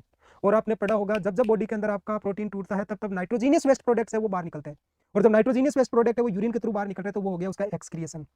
ठीक है, हर एक न्यूट्रिएंट इन्हीं सारी की सारी प्रोसेस को फॉलो करता है। ठीक है, हर एक न्यूट्रिएंट है वो इन्हीं प्रोसेस को फॉलो करता है, और जब इन्हीं सारी प्रोसेस को वो फॉलो करेगा तो उसको मैं कंसीडर करूंगा किसके अंदर? आपका न्यूट्रिशनल प्रोसेस के अंदर। ठीक है ना, इसको न्यूट्रिशनल प्रोसेस के अंदर। देख बेटा, ये काम यहाँ हो रहा है, स्टार्च या फिर आप ग्लाइकोजन को जैसे ही ले रहे हो, ठीक है ना, लेते ही आपका सलाइवा आया, सलाइवा के अंदर एक एंजाइम होता है जिसको आप सलाइवरी एमाइलेज बोलते हो। अभी आप वापस बोलोगे, इसको जूम करो, ये लो मैं जूम कर देता हूँ आपके बोलने से पहले ही। ठीक है ना, ये ले दिख जाएगा शायद आपको, ठीक है ना, ये ले। ठीक है, जैसे ही आप इसके अंदर क्या करोगे बेटा, स्टार्च या ग्लाइकोजन को जैसे ही आप मुंह के अंदर लोगे तो मुंह के अंदर लेते ही आपका जो है वो सलाइवा बनेगा, उसके अंदर सलाइवरी एमाइलेज होता है। ये एमाइलेज क्या करता है बेटा? ये एमाइलेज उस ग्लाइकोजन को या उस कार्बोहाइड्रेट को तोड़ता है डाइसैकेराइड में। लिख ले इसको, एमाइलेज। एमाइलेज क्या करता है? पॉलीसैकेराइड को कन्वर्ट करता है डाइसैकेराइड में। ठीक है, लिख ले इस बात को। देख बेटा, ये सलाइवरी एमाइलेज आ गया, ये पॉलीसैकेराइड को कन्वर्ट कर देगा डाइसैकेराइड में, और बच्चा कुछ होगा तो एक एमाइलेज और आता है पेनक्रियाज से। ठीक है, जैसे खाना आगे पेनक्रियाज की तरफ जाएगा स्मॉल इंटेस्टाइन में, तो स्मॉल इंटेस्टाइन में ये जो पॉलीसैकेराइड था वो कन्वर्ट हो जाएगा डाइसैकेराइड में, और डाइसैकेराइड होते हैं 3, माल्टोज, सुक्रोज, लैक्टोज। माल्टोज माने ग्लूकोज प्लस ग्लूकोज, सुक्रोज माने ग्लूकोज प्लस फ्रुक्टोज, लैक्टोज माने ग्लूकोज प्लस गैलेक्टोज। ये सारे के सारे जो है आपके डाइसैकेराइड, इन डाइसैकेराइड पे एंजाइम काम करते हैं स्मॉल इंटेस्टाइन के अंदर। लिख लेना ये स्मॉल इंटेस्टाइन के अंदर। ठीक है, स्मॉल इंटेस्टाइन के अंदर। ठीक है, स्मॉल इंटेस्टाइन के अंदर ये प्रेजेंट होता है, और स्मॉल इंटेस्टाइन के अंदर ये जो एंजाइम्स है कौन से? माल्टोज के ऊपर जो एंजाइम काम करता है वो होता है माल्टेज। ठीक है, सुक्रोज के ऊपर जो काम करता है वो होता है सुक्रेज, और लैक्टोज के ऊपर जो काम करता है वो होता है लैक्टेज। ठीक है, माल्टेज, सुक्रेज, लैक्टेज। ठीक है, ये क्या करेगा? डाइसैकेराइड को तोड़ेगा मोनोसैकेराइड में। माल्टोज किसका बना हुआ था? 2 ग्लूकोज का, ये ग्लूकोज और ग्लूकोज सेपरेट हो गया। सुक्रोज किसका बना हुआ था? ग्लूकोज एंड फ्रुक्टोज का, ये एक ग्लूकोज और एक फ्रुक्टोज बन गया। ये आपका लैक्टोज किसका बना था? ग्लूकोज और ग्लैक्टोज का। ठीक है, ये आपका न्यूट्रिशनल प्रोसेस होता है कार्बोहाइड्रेट का। ठीक है, ऐसा कुछ देखते हो कार्बोहाइड्रेट के अंदर आप। ठीक है, ये सारा का सारा अपन है वो फॉलो करते हैं किसके अंदर बेटा? कार्बोहाइड्रेट के अंदर। ठीक है सर, अगला जो टॉपिक आता है, ठीक है ना, that is the source of carbohydrate. क्या क्या कार्बोहाइड्रेट के सोर्स है? ठीक है ना, उन सोर्सेज के अंदर आपका आता है बेटा। ठीक है, देखिए चने हैं, ठीक है, चिकपी, ठीक है ना, जो बड़े वाले जो चने आते हैं वो वाले, ठीक है ना, स्वीट पोटैटो, आपका शकरकंद, ठीक है, कॉर्न, मक्का, ठीक है, ग्रीन पीस, मटर, ठीक है, मटर, ठीक है ना, पोटैटोज, स्वीट पोटैटोज, अपने जो काम की चीजें हैं वो लिख ले। ठीक है ना, अब इसको जूम करूंगा तो ये नीचे वाले हैं वो और नीचे की तरफ चले जाएंगे। ठीक है ना, आलू, प्याज, ठीक है ना, आलू, प्याज, मटर, ये एक सब्जी तो ये बन गई तेरी। ठीक है, ये स्वीट कॉर्न, ठीक है, ये स्वीट कॉर्न तेरा एक सब्जी और बन गई। एक सब्जी तेरे स्वीट पोटैटो की बन गई। ठीक है ना, और एक ये तेरा खरबूजा। ठीक है, ये सारे के सारे जो है वो सोर्स होते हैं कार्बोहाइड्रेट के। ठीक है, यानी कि वो सारी चीजें जो खाने में हल्की सी मीठी हो, वो सारी की सारी आपके कार्बोहाइड्रेट का सोर्स है। ठीक है, उन सब के अंदर आपका कार्बोहाइड्रेट्स होता है। ठीक है ना, चलिएगा अगला बात करते हैं बेटा। अगला बात करते हैं the next is the function. क्या काम था कार्बोहाइड्रेट का फंक्शन? तो बेटा ग्लूकोज का काम बात किया था एनर्जी के साथ में, ग्लैक्टोज का काम किया था ब्रेन सेल के साथ में, और फ्रुक्टोज का काम बताया था आपको किसके साथ में? फ्रुक्टोज का काम बताया था आपका स्पर्मेटोजेनेसिस के अंदर, ठीक है ना। वो जो मोनोसेक्राइड है वही इसका फंक्शनल यूनिट है और वही काम करेगा जो कि आपका काम होना चाहिए, ठीक है। चलिएगा नेक्स्ट आता है बेटा प्रोटीन, ठीक है। नेक्स्ट जो मैक्रोन्यूट्रिएंट आता है that macronutrient is the protein, ठीक है। देख बेटा प्रोटीन के बारे में बोला जाता है कि प्रोटीन एक वो मैक्रोन्यूट्रिएंट है, प्रोटीन जो है वो एक आपका ऐसा मैक्रोन्यूट्रिएंट है जिसके बारे में बोला जाता है लैटिन के अंदर प्लीज टेक फर्स्ट, फर्स्ट, ठीक है ना, प्लीज टेक फर्स्ट, ठीक है ना। प्रोटीन का जो लैटिन में मीनिंग होता है वो होता है प्लीज टेक फर्स्ट। क्यों प्रोटीन के बारे में ये बोला जाता है प्लीज टेक फर्स्ट? उसके पीछे का जो रीजन है वो ये है कि देख बेटा तू इस प्रोटीन को थोड़ा सा समझ कि ये जो प्रोटीन है क्यों ऐसा बोला है साइंटिस्टों ने, क्यों ऐसा वैज्ञानिकों ने बोला है कि आप इस प्रोटीन को है वो सबसे ज्यादा लीजिएगा या सबसे पहले खाइएगा, उसके पीछे का रीजन बताऊं। मैंने इस क्लास को जब स्टार्ट किया था तब एक बात बोली थी कि बेटा अपनी बॉडी का जो सबसे बेसिक यूनिट होता है वो सबसे बेसिक यूनिट होता है आपका सेल। इस सेल का जो सेल मेम्ब्रेन है, इस सेल का आपका जो सेल मेम्ब्रेन है वो सेल मेम्ब्रेन बना होता है, वो सेल मेम्ब्रेन आपका बना होता है लाइपोप्रोटीन का। अब मेरे को एक बात बता बेटा, यदि प्रोटीन नहीं होगा तो लिपिड के साथ जुड़ने वाला प्रोटीन कहां से आएगा, और प्रोटीन नहीं आएगा तो ये सेल मेम्ब्रेन है वो सेल मेम्ब्रेन कैसे बनेगा? देख मीनवाइल तू एक बात और किया था कि सर इस सेल के अंदर चाहे कोई भी न्यूट्रिएंट्स अंदर आए या कोई भी चीज बाहर जाए, चाहे कोई सा भी हार्मोन इसके ऊपर काम करे, वो तभी कर पाएगा जब इस सेल के ऊपर रिसेप्टर्स हो, ठीक है, जब इस सेल के ऊपर क्या हो, रिसेप्टर्स हो। बेटा ये जितने भी जो सेल के रिसेप्टर्स हैं वो सारे के सारे प्रोटीन के बने होते हैं, ठीक है। तो सर सुनना इसको, क्यों अपनी बॉडी के अंदर जो प्रोटीन है वो इतना जरूरी है, या क्यों ऐसा बोला गया कि प्रोटीन के बारे में ये बोलते हैं प्लीज टेक फर्स्ट? उसके पीछे का रीजन है वो ये है कि सर अपनी बॉडी का जो सबसे बेसिक यूनिट है जिसको आपने सेल बोला है वो सेल बना होता है लाइपोप्रोटीन का। प्रोटीन नहीं तो ये प्रोटीन नहीं, और प्रोटीन नहीं तो बेटा सारी दिक्कतें वो आनी है। दूसरा क्यों बेटा, इस सेल के ऊपर जो रिसेप्टर्स बने सेल मेम्ब्रेन के ऊपर वो सारे के सारे प्रोटीन के बने। अरे अभी भी बात किया था थोड़ी देर पहले कि आपकी जो सेल है उसको जिंदा रहने के लिए एटीपी की जरूरत पड़ती है, और ये एटीपी बनता है ग्लूकोज प्लस ऑक्सीजन से। इस ऑक्सीजन से आपका एटीपी का प्रोडक्शन होता है, ठीक है। अब महाज्ञानी ये सोच, ये जो ऑक्सीजन है इस ऑक्सीजन का ट्रांसपोर्टेशन कौन कर रहा है? ट्रांसपोर्टेशन कौन कर रहा है? हीमोग्लोबिन। अरे इसको तोड़, haem plus globulin, globulin and globulin is a protein. अरे यदि प्रोटीन नहीं होगा तो तेरा हीमोग्लोबिन कैसे बनेगा, या हीमोग्लोबिन कैसे बनेगा? हीमोग्लोबिन नहीं बनेगा तो ऑक्सीजन का ट्रांसपोर्टेशन नहीं होगा, और ऑक्सीजन का ट्रांसपोर्टेशन नहीं होगा तो बेटा एटीपी बनना तो बहुत दूर की बात है, एटीपी बनेगी नहीं, और एटीपी नहीं बनेगी तो ये जो सेल है वो जिंदा कैसे रहेगा, ठीक है। अगला और सुन, इसी को क्यों बोला गया कि प्लीज टेक फर्स्ट, ठीक है। देख बेटा सुन, ठीक है, अभी अभी तूने बोला था कि इस सेल का जो मिनिमम रिक्वायर्ड है, इस सेल का जो मिनिमम रिक्वायर्ड है, मिनिमम रिक्वायर्ड जो एटीपी है उसको बोला था बीएमआर।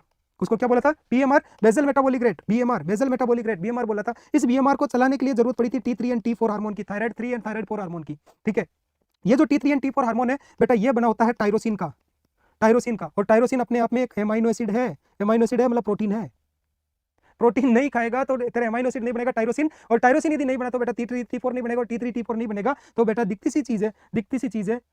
सर ओलिगो और पॉलीसेक्राइड नहीं पढ़ा के गए बेटा। ऐसा है कि ओलिगोसेक्राइड जो है वो बहुत ही रेयरली आपका पूछा जाता है, या फिर वो है थोड़ा सा डीप क्लासिफिकेशन होता है, इसीलिए सीएचओ के हिसाब से मैंने उसको एस्केप किया है।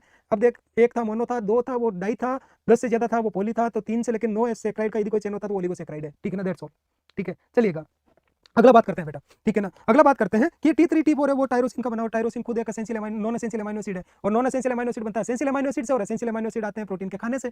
अब जो प्रोटीन के खाने से ये एसेंशियल अमाइनो एसिड आएगा तभी तो नॉन एसेंशियल बनेगा, और T3 T4 बनेगा, अदरवाइज ये नहीं बनेगा तो तेरा बीएमआर है वो नहीं चलेगा, और बीएमआर ही नहीं चला तो कल नाइट में ही तूने हाइपोथायरॉइडिज्म पढ़ा था, बहुत अच्छे से याद है आपको अभी तक, ठीक है। चलिएगा इसीलिए बोलते हैं कि बेटा जो प्रोटीन है इस प्रोटीन के बारे में बोला गया कि प्लीज टेक फर्स्ट, ठीक है। चलिएगा केमिस्ट्री में इस प्रोटीन को क्या बोलते हैं? केमिस्ट्री के अंदर प्रोटीन के बारे में बोला जाता है protein is a organic component, is a organic component. Protein जो है वो एक ऑर्गेनिक कंपोनेंट है, ठीक है बेटा। ऑर्गेनिक कंपोनेंट है मतलब वो कार्बन का बना है, वो हाइड्रोजन का बना है, वो ऑक्सीजन का बना है। हाइड्रोजन और ऑक्सीजन इतना जरूरी नहीं है, जिससे ज्यादा जरूरी है ऑर्गेनिक के अंदर कार्बन का होना, ठीक है बेटा। देख सिंगल मोस्ट ऐसा आपका न्यूट्रिएंट है, सिंगल मोस्ट न्यूट्रिएंट्स जिसके अंदर नाइट्रोजन प्रेजेंट होता है, ठीक है। प्रोटीन के अंदर नाइट्रोजन होता है, ठीक है। आपका एमाइनो एसिड है उसके अंदर नाइट्रोजन होता है, ठीक है ना। तो सर बात कर रहे थे अपन प्रोटीन का। प्रोटीन क्या है? एक ऑर्गेनिक कंपोनेंट है जो बना होता है कार्बन का, हाइड्रोजन का, ऑक्सीजन का, साथ ही साथ नाइट्रोजन का, सल्फर का एंड फॉस्फोरस का, ठीक है। साथ ही साथ नाइट्रोजन, फॉस्फोरस और सल्फर इनका भी बना होता है, ठीक है। Sir nitrogen, sulphur, phosphorus, carbon, nitrogen और ऑक्सीजन इनसे बना हो एक ऐसा ऑर्गेनिक कंपोनेंट जिसको आपने क्या बोला है? जिसको आपने प्रोटीन बोला है, ठीक है। सर ये जो प्रोटीन है, इस प्रोटीन का जो सबसे बेसिक यूनिट होता है उसको एमाइनो एसिड बोलते हैं, ठीक है। Amino acid, basic unit of protein, basic unit of protein, ठीक है, ठीक है। चलिएगा अगला बात करते हैं बेसिक यूनिट ऑफ प्रोटीन, ठीक है, वो कौन होता है बेटा? एमाइनो एसिड होता है। ठीक है, अरे जिस हिसाब से आपका जो ग्लूकोज है वो बेसिक यूनिट था किसका? मोनोसेक्राइड का। बहुत सारे ग्लूकोज मिलकर आपके कार्बोहाइड्रेट का फॉर्म कर रहे थे, उसी हिसाब से बहुत सारे एमाइनो एसिड्स मिलकर आपके प्रोटीन का फॉर्मेशन करते हैं। ठीक है ना? तो सर सबसे बेसिक यूनिट है प्रोटीन का कौन? Amino acid. ठीक है, सबसे छोटी यूनिट को आपने क्या बोल दिया? Amino acid. बेटा यदि दो amino acid plus amino acid एक साथ जुड़े तो उसको बोलते हैं पेप्टाइड, उसको बोलते हैं पेप्टाइड। ठीक है, amino acid and amino acid, इन दो एमाइनो एसिड का जो ग्रुप होता है उसको अपन बोलते हैं पेप्टाइड। ये जिस बॉन्ड से जुड़े हुए हैं, इस बॉन्ड को बोलते हैं आप पेप्टाइड बॉन्ड, पेप्टाइड बॉन्ड। ठीक है, चल देख अगला एक फैक्ट और लिख ले। पहला फैक्ट लिखा तूने एमाइनो एसिड बेसिक यूनिट, दूसरा लिखा दो एमाइनो एसिड पेप्टाइड। बेटा यदि तीसरा लिख पॉलीपेप्टाइड, पॉलीपेप्टाइड। ठीक है बेटा, जो पॉलीपेप्टाइड है वो पॉलीपेप्टाइड यासीर, बेटा एक काम कर, अलार्म लगा के सो जा या किसी दोस्त को बता दे कि जब अगला नंबर आए तब तक आपको उठा दे। ठीक है, वापस वही बोलूंगा यार, ये कहाँ से आते हैं ये लोग? ठीक है ना, क्वेश्चन करवा, टॉपिक बीच में छोड़ के क्वेश्चन करवाना चालू कर दूं, हद है मतलब। ठीक है, पॉलीपेप्टाइड। ठीक है, देख बेटा सुनना, ये जो पॉलीपेप्टाइड है, ठीक है, पॉलीपेप्टाइड क्या होता है? देख, एक तो एमाइनो एसिड था, दो पेप्टाइड हुआ, 3 से लेकर 99 तक एमाइनो एसिड यदि एक चेन में हो, सिंगल चेन में हो, उस सिंगल चेन को मैं बोलता हूं आपका पॉलीपेप्टाइड। ठीक है, और बेटा यदि कोई चेन, जिस चेन में मोर देन 100 एमाइनो एसिड एक साथ जुड़े, उस चेन को बोलता हूं प्रोटीन। ठीक है, तो प्रोटीन अपने आप में क्या है? ठीक है, हाँ सही बात है, सीधा एग्जाम ही दिला दो इनको, एग्जाम के अंदर आजा बैठ जा। ठीक है ना, ठीक है, हद है मतलब यार। ठीक है ना, चलिएगा बात करते हैं आगे। मोर देन 100 अमाइनो एसिड एक साथ जुड़े तो उसको बोलते हैं अपन प्रोटीन। ठीक है, तो देख बेटा सुन, समझना, 3-4 फैक्ट को समझना। सबसे पहला फैक्ट है, ठीक है ना। तीसरा जो होता है बेटा वो होता है आपका पॉलीपेप्टाइड। ठीक है ना, पॉलीपेप्टाइड जो होता है उसका मीनिंग होता है कि 3 से लेकर 99 अमाइनो एसिड यदि एक चेन में जुड़े हो, एमाइनो एसिड ऐसे यदि 99 अमाइनो एसिड एक चेन में जुड़े हो, तो उस चेन को मैं बोलता हूं क्या? पॉलीपेप्टाइड। यदि 100 या 100 से ज्यादा एक चेन के अंदर आपके प्रोटीन जुड़े हो तो उसको बोलता हूं मैं, सॉरी अमीनो एसिड जुड़े हो तो उसको बोलता हूं प्रोटीन। यानी कि जिस हिसाब से किसी भी मॉलिक्यूल का ऑर्गेनिक होने के लिए उसके अंदर कार्बन का होना जरूरी है, उसी हिसाब से किसी भी चीज का प्रोटीन होने के लिए उसमें 100 अमीनो एसिड का चेन होना जरूरी है। यदि किसी चीज में आपका 100 अमीनो एसिड का चेन नहीं है तो वो प्रोटीन नहीं है। यदि कोई चीज प्रोटीन है दैट मीन वहां कम से कम 100 अमीनो एसिड है, ज्यादा से ज्यादा कितना भी हो सकता है। ठीक है, अगला बात करते हैं बेटा, अगला बात करते हैं। ठीक है ना, अगला बात करते हैं, मोर देन 100 अमीनो एसिड के साथ में जुड़ा उसको आप प्रोटीन बोलते हो। बेटा बॉडी के अंदर जितने भी जो नाइट्रोजन बेस वेस्ट प्रोडक्ट हैं वो सारे के सारे प्रोटीन से बने होते हैं। ठीक है, सुन ले, समझ ले इस बात को। ठीक है, आएगा तेरे एग्जाम के अंदर क्वेश्चन कि एक पेशेंट है जिसके अंदर यूरिक एसिड का डिपोजिशन हो रहा है, यूरिक एसिड का डिपोजिशन हो रहा है तो कौन सी डाइट बंद करेगा? देख, यूरिक एसिड के अंदर तेरा नाइट्रोजन होता है। एक पेशेंट है जिसके अंदर आपका ब्लड यूरिया नाइट्रोजन का लेवल बढ़ रहा है, क्या करेगा? एक पेशेंट है जिसके अंदर क्रिएटिनिन का लेवल बढ़ रहा है, कौन सी डाइट कम करेगा? एक पेशेंट है जिसमें यूरिक एसिड का लेवल बढ़ रहा है, एक पेशेंट है जिसमें अमोनिया का लेवल बढ़ रहा है। देख सुन ले बेटा, लिख लेना इनको। ठीक है ना, एमाइनो एसिड कौन सा? ठीक है ना, आपका क्या? यूरिया, यूरिक एसिड, आपका blood urea nitrogen, creatinine, ammonia. यदि इन पांचों का लेवल ब्लड में बढ़ा हुआ हो तो इन पांचों का बढ़ा हुआ लेवल ये बताता है कि ब्लड के अंदर या तो नाइट्रोजीनियस पेस्ट है वो एक्सक्रिएट नहीं हो रहे यूरिन के थ्रू, और या फिर ये जो नाइट्रोजीनियस पेस्ट है इनका प्रोडक्शन ज्यादा हो रहा है, तो ये अपनी बॉडी के लिए डेंजरस होते हैं। चाहे वो यूरिक एसिड है तो गाउट करेगा, क्रिएटिनिन है तो वो और ज्यादा दिक्कत करेगा, यूरिक एसिड, यूरिया, अमोनिया है तो वो हेपेटोएंसेफेलोपैथी करवाएगा। यदि ये पांचों चीजें हैं तो वो अपनी बॉडी के लिए हानिकारक है। इनको कैसे कंट्रोल किया जा सकता है? देख, किसी भी चीज को दो ही टाइप से कंट्रोल हो सकती है, या तो उसको बॉडी से बाहर निकाल दे। ठीक है, जो तेरी बॉडी कर नहीं पा रही, मान ले तेरा पेशेंट है वो रीनल फेलियर का है तो उसमें यूरिन बन नहीं रहा तो ये बाहर निकलेगा नहीं। ठीक है, ठीक है, अगला। ठीक है, ठीक है, अगला बात करते हैं कि सर ये है, आप एक काम करो ना, इनका प्रोडक्शन कम कर दो। प्रोडक्शन कैसे कम होगा? प्रोटीन कम कर दो, प्रोटीन डाइट कम करोगे तो इनका प्रोडक्शन कम होगा, तो वहां प्रोटीन रेस्ट्रिक्टेड डाइट या लो प्रोटीन डाइट देना स्टार्ट करते हैं अपन। ठीक है, चलिएगा सर, ये सारी चीजें लिखने के बाद में अपन आते हैं क्लासिफिकेशन ऑफ प्रोटीन पे। Classification of protein, classification of protein. ठीक है, ठीक है, चलिएगा अगला बात करते हैं बेटा। ठीक है, अगला बात करते हैं। ठीक है ना, क्लासिफिकेशन ऑफ प्रोटीन। ठीक है, क्लासिफिकेशन ऑफ प्रोटीन। ठीक है, ये जो प्रोटीन का क्लासिफिकेशन है, ठीक है ना, दिख रहा है मेरे को? कमेंट आएगा थोड़ी देर में कि सर दिख नहीं रहा है। नहीं दिखेगा, ये मैंने जानबूझ के इसको छोटा किया। ठीक है ना, क्योंकि इसमें से जितना मेरे काम का चीज होगा मैं उतना ही निकालूंगा इसमें से। ठीक है, देख बेटा सुन, समझ। ठीक है, देख, नहीं देखना है तेरे को ज्यादा। ठीक है, सुनना इसको। ठीक है ना, ये जो है वो हम पढ़ते हैं हमारी कौन सी क्लास में? वो पढ़ते हैं हम हमारी नोटसेट वाली क्लास में। ठीक है ना, उतना सारा वो नहीं पढ़ना है आपको, आपको बस इतना सा पढ़ना है जितना मैं दिखा रहा हूँ। ठीक है, बस ये इतना सा पढ़ना है। ठीक है ना, कैसे इतना सा पढ़ना है? सुन इसको, समझ। ठीक है, देख बेटा, classification of the protein. Protein का जो क्लासिफिकेशन है वो सबसे पहला क्लासिफिकेशन है on the basis of composition. On the basis of composition, composition के हिसाब से जो प्रोटीन है वो कितने टाइप का होता है। तो देख बेटा सुनना, कंपोजिशन का मीनिंग है, कंपोजिशन का मीनिंग है, मान लीजिएगा कि आपके सामने ये कोई चीज पड़ी है। ठीक है, मान लीजिएगा कि आपके सामने ये कोई चीज पड़ी है। अब कंपोजिशन का मतलब होता है कि ये चीज किन किन चीजों से मिलकर बनाए, किन किन चीजों से मिलकर बनाए, मिलकर बनाए। वही तो कंपोजिशन होता है। ठीक है, तो देख बेटा सुनना, जरूरी है कि एक ही चीज से बनाओ। ठीक है, जैसे मान लीजिएगा कि ये मेरा ढक्कन है। ठीक है, ये ढक्कन है। ठीक है, ये सिर्फ प्लास्टिक का बना है, तो एक सिंगल चीज हो गया प्लास्टिक से। ठीक है, मैंने ये जो शर्ट पहन रखा है, शर्ट किससे बना है, तो शर्ट तो अलग अलग चीजों से बना है, कपड़ा है, इसके अंदर आपके जो बटन है वो अलग है, तो दो तीन चीजों से मिलकर बना है। कोई भी चीज किन किन चीजों से मिलकर बनी है, उन चीजों को फाइंड आउट करने के लिए अपन यूज करते हैं वर्ड जिसको बोलते हैं कंपोजिशन। यही कंपोजिशन यहाँ बताया गया है। ठीक है ना, यही कंपोजिशन यहाँ बताया गया on the basis of composition. इसके हिसाब से आपका जो प्रोटीन है वो तीन टाइप का होता है। एक होता है सिंपल प्रोटीन, लिख लो सीधा सीधा, simple protein, conjugated protein, conjugated protein, और तीसरा होता है बेटा डेरिवेट प्रोटीन, डेरिवेट प्रोटीन्स। देख बेटा सुनना, सिंपल प्रोटीन यानी कि ऐसा प्रोटीन जिसके अंदर ओनली प्रोटीन ही हो। ठीक है, ये कौन सी बात हुई सर? ठीक है, ये बिल्कुल क्लियर कट बात हुई। ठीक है, ऐसा कोई मॉलिक्यूल जो सिर्फ और सिर्फ प्रोटीन का बना हो, जैसे कि तुम पढ़ते हो एग्जांपल फॉर एल्बुमिन। अरे एल्बुमिन सिर्फ और सिर्फ एक सिंगल आपका प्रोटीन एक नहीं है, तो ये हो गया आपका सिंपल प्रोटीन।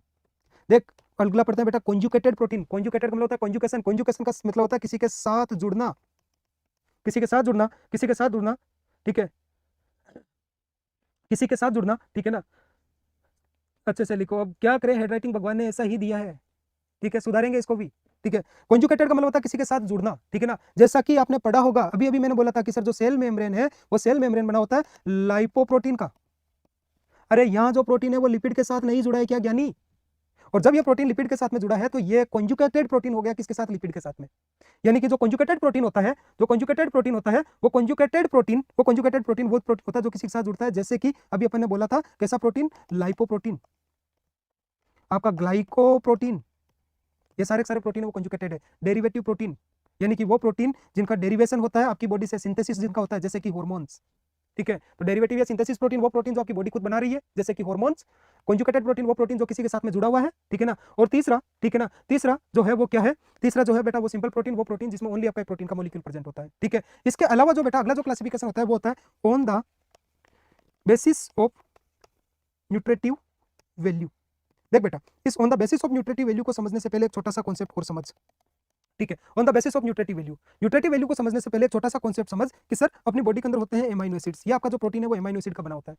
आप सब लोगों ने थोड़े थोड़े से आप चीर परिचित होंगे एक दो बात से जुड़ना, जैसे तेरा लाइपोप्रोटीन है।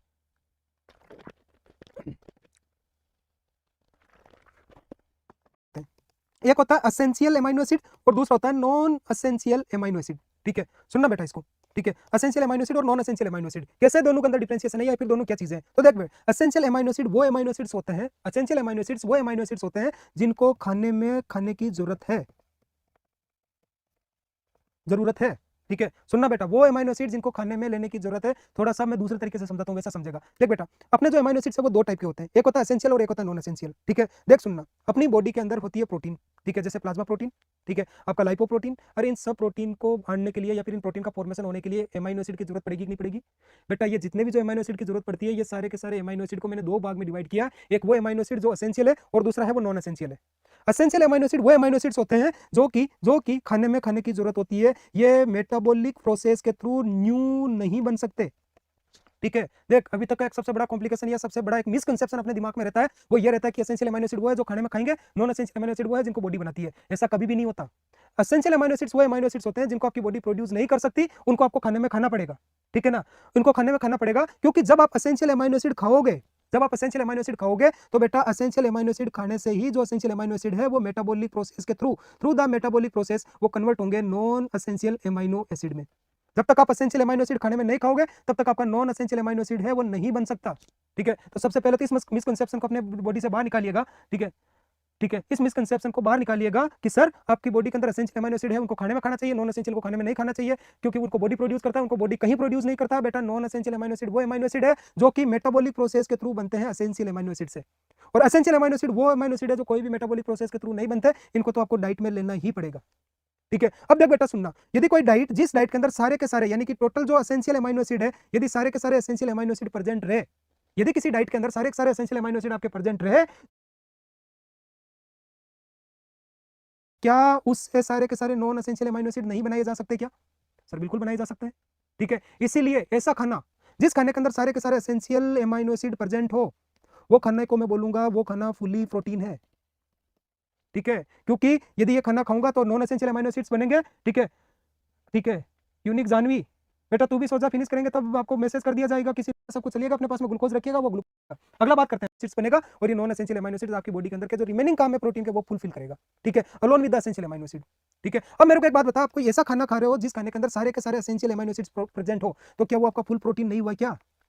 जब आप फुल नॉन एसेंशियल बन जाएगा और नॉन कंप्लीट हो जाएगा, ठीक है। इसीलिए वो खाना जिसके अंदर सारे सारे एसेंशियल अमीनो एसिड प्रेजेंट है वो हो गया आपका complete protein on the basis of nutritive value. इसमें 3 होते हैं, कंप्लीट प्रोटीन,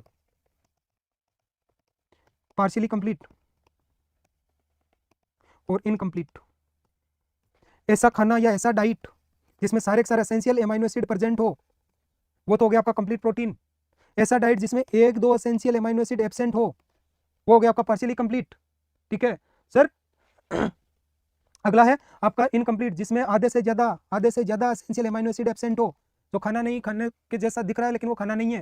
वो खाना इसलिए नहीं है क्योंकि उसके अंदर एसेंशियल अमीनो एसिड्स है वो पूरे है नहीं। जब पूरे एसेंशियल अमीनो एसिड्स नहीं है तो डेफिनेटली मैं ये बोल सकता हूँ कि बेटा इस खाने को खाने का कोई फायदा नहीं मिलेगा। तो on the basis of nutritive value 3 type का है, कंप्लीट, पार्शियली कंप्लीट और इनकम्प्लीट, ठीक है। चलिएगा अगला बात करते हैं, ठीक है, अगला बात करते हैं बेटा, ठीक है ना। अगला जो आपका प्रोटीन का अभी तक की क्लास का सबसे इंपॉर्टेंट कंसर्न है, ये यहाँ से क्वेश्चन आएगा, ठीक है, on the basis of function, ठीक है, on the basis of function, यानी कि फंक्शन के हिसाब से आपका जो प्रोटीन है वो कितने टाइप का प्रोटीन होता है। तो सबसे पहला होता है इसके अंदर स्ट्रक्चरल प्रोटीन, वो प्रोटीन जो स्ट्रक्चर फॉर्म करता है, स्ट्रक्चर जैसा कि आपका सेल मेम्ब्रेन, कोशिका भित्ति हिंदी मीडियम वालों, ठीक है, कोशिका भित्ति, ठीक है। चलिएगा स्ट्रक्चरल मतलब कि सेल मेम्ब्रेन, ठीक है बेटा। दूसरा जो होता है वो होता है आपका डिफेंस प्रोटीन, वो प्रोटीन जो आपकी बॉडी में डिफेंस का काम करे, वो प्रोटीन जो आपकी बॉडी के अंदर रोग प्रतिरोधक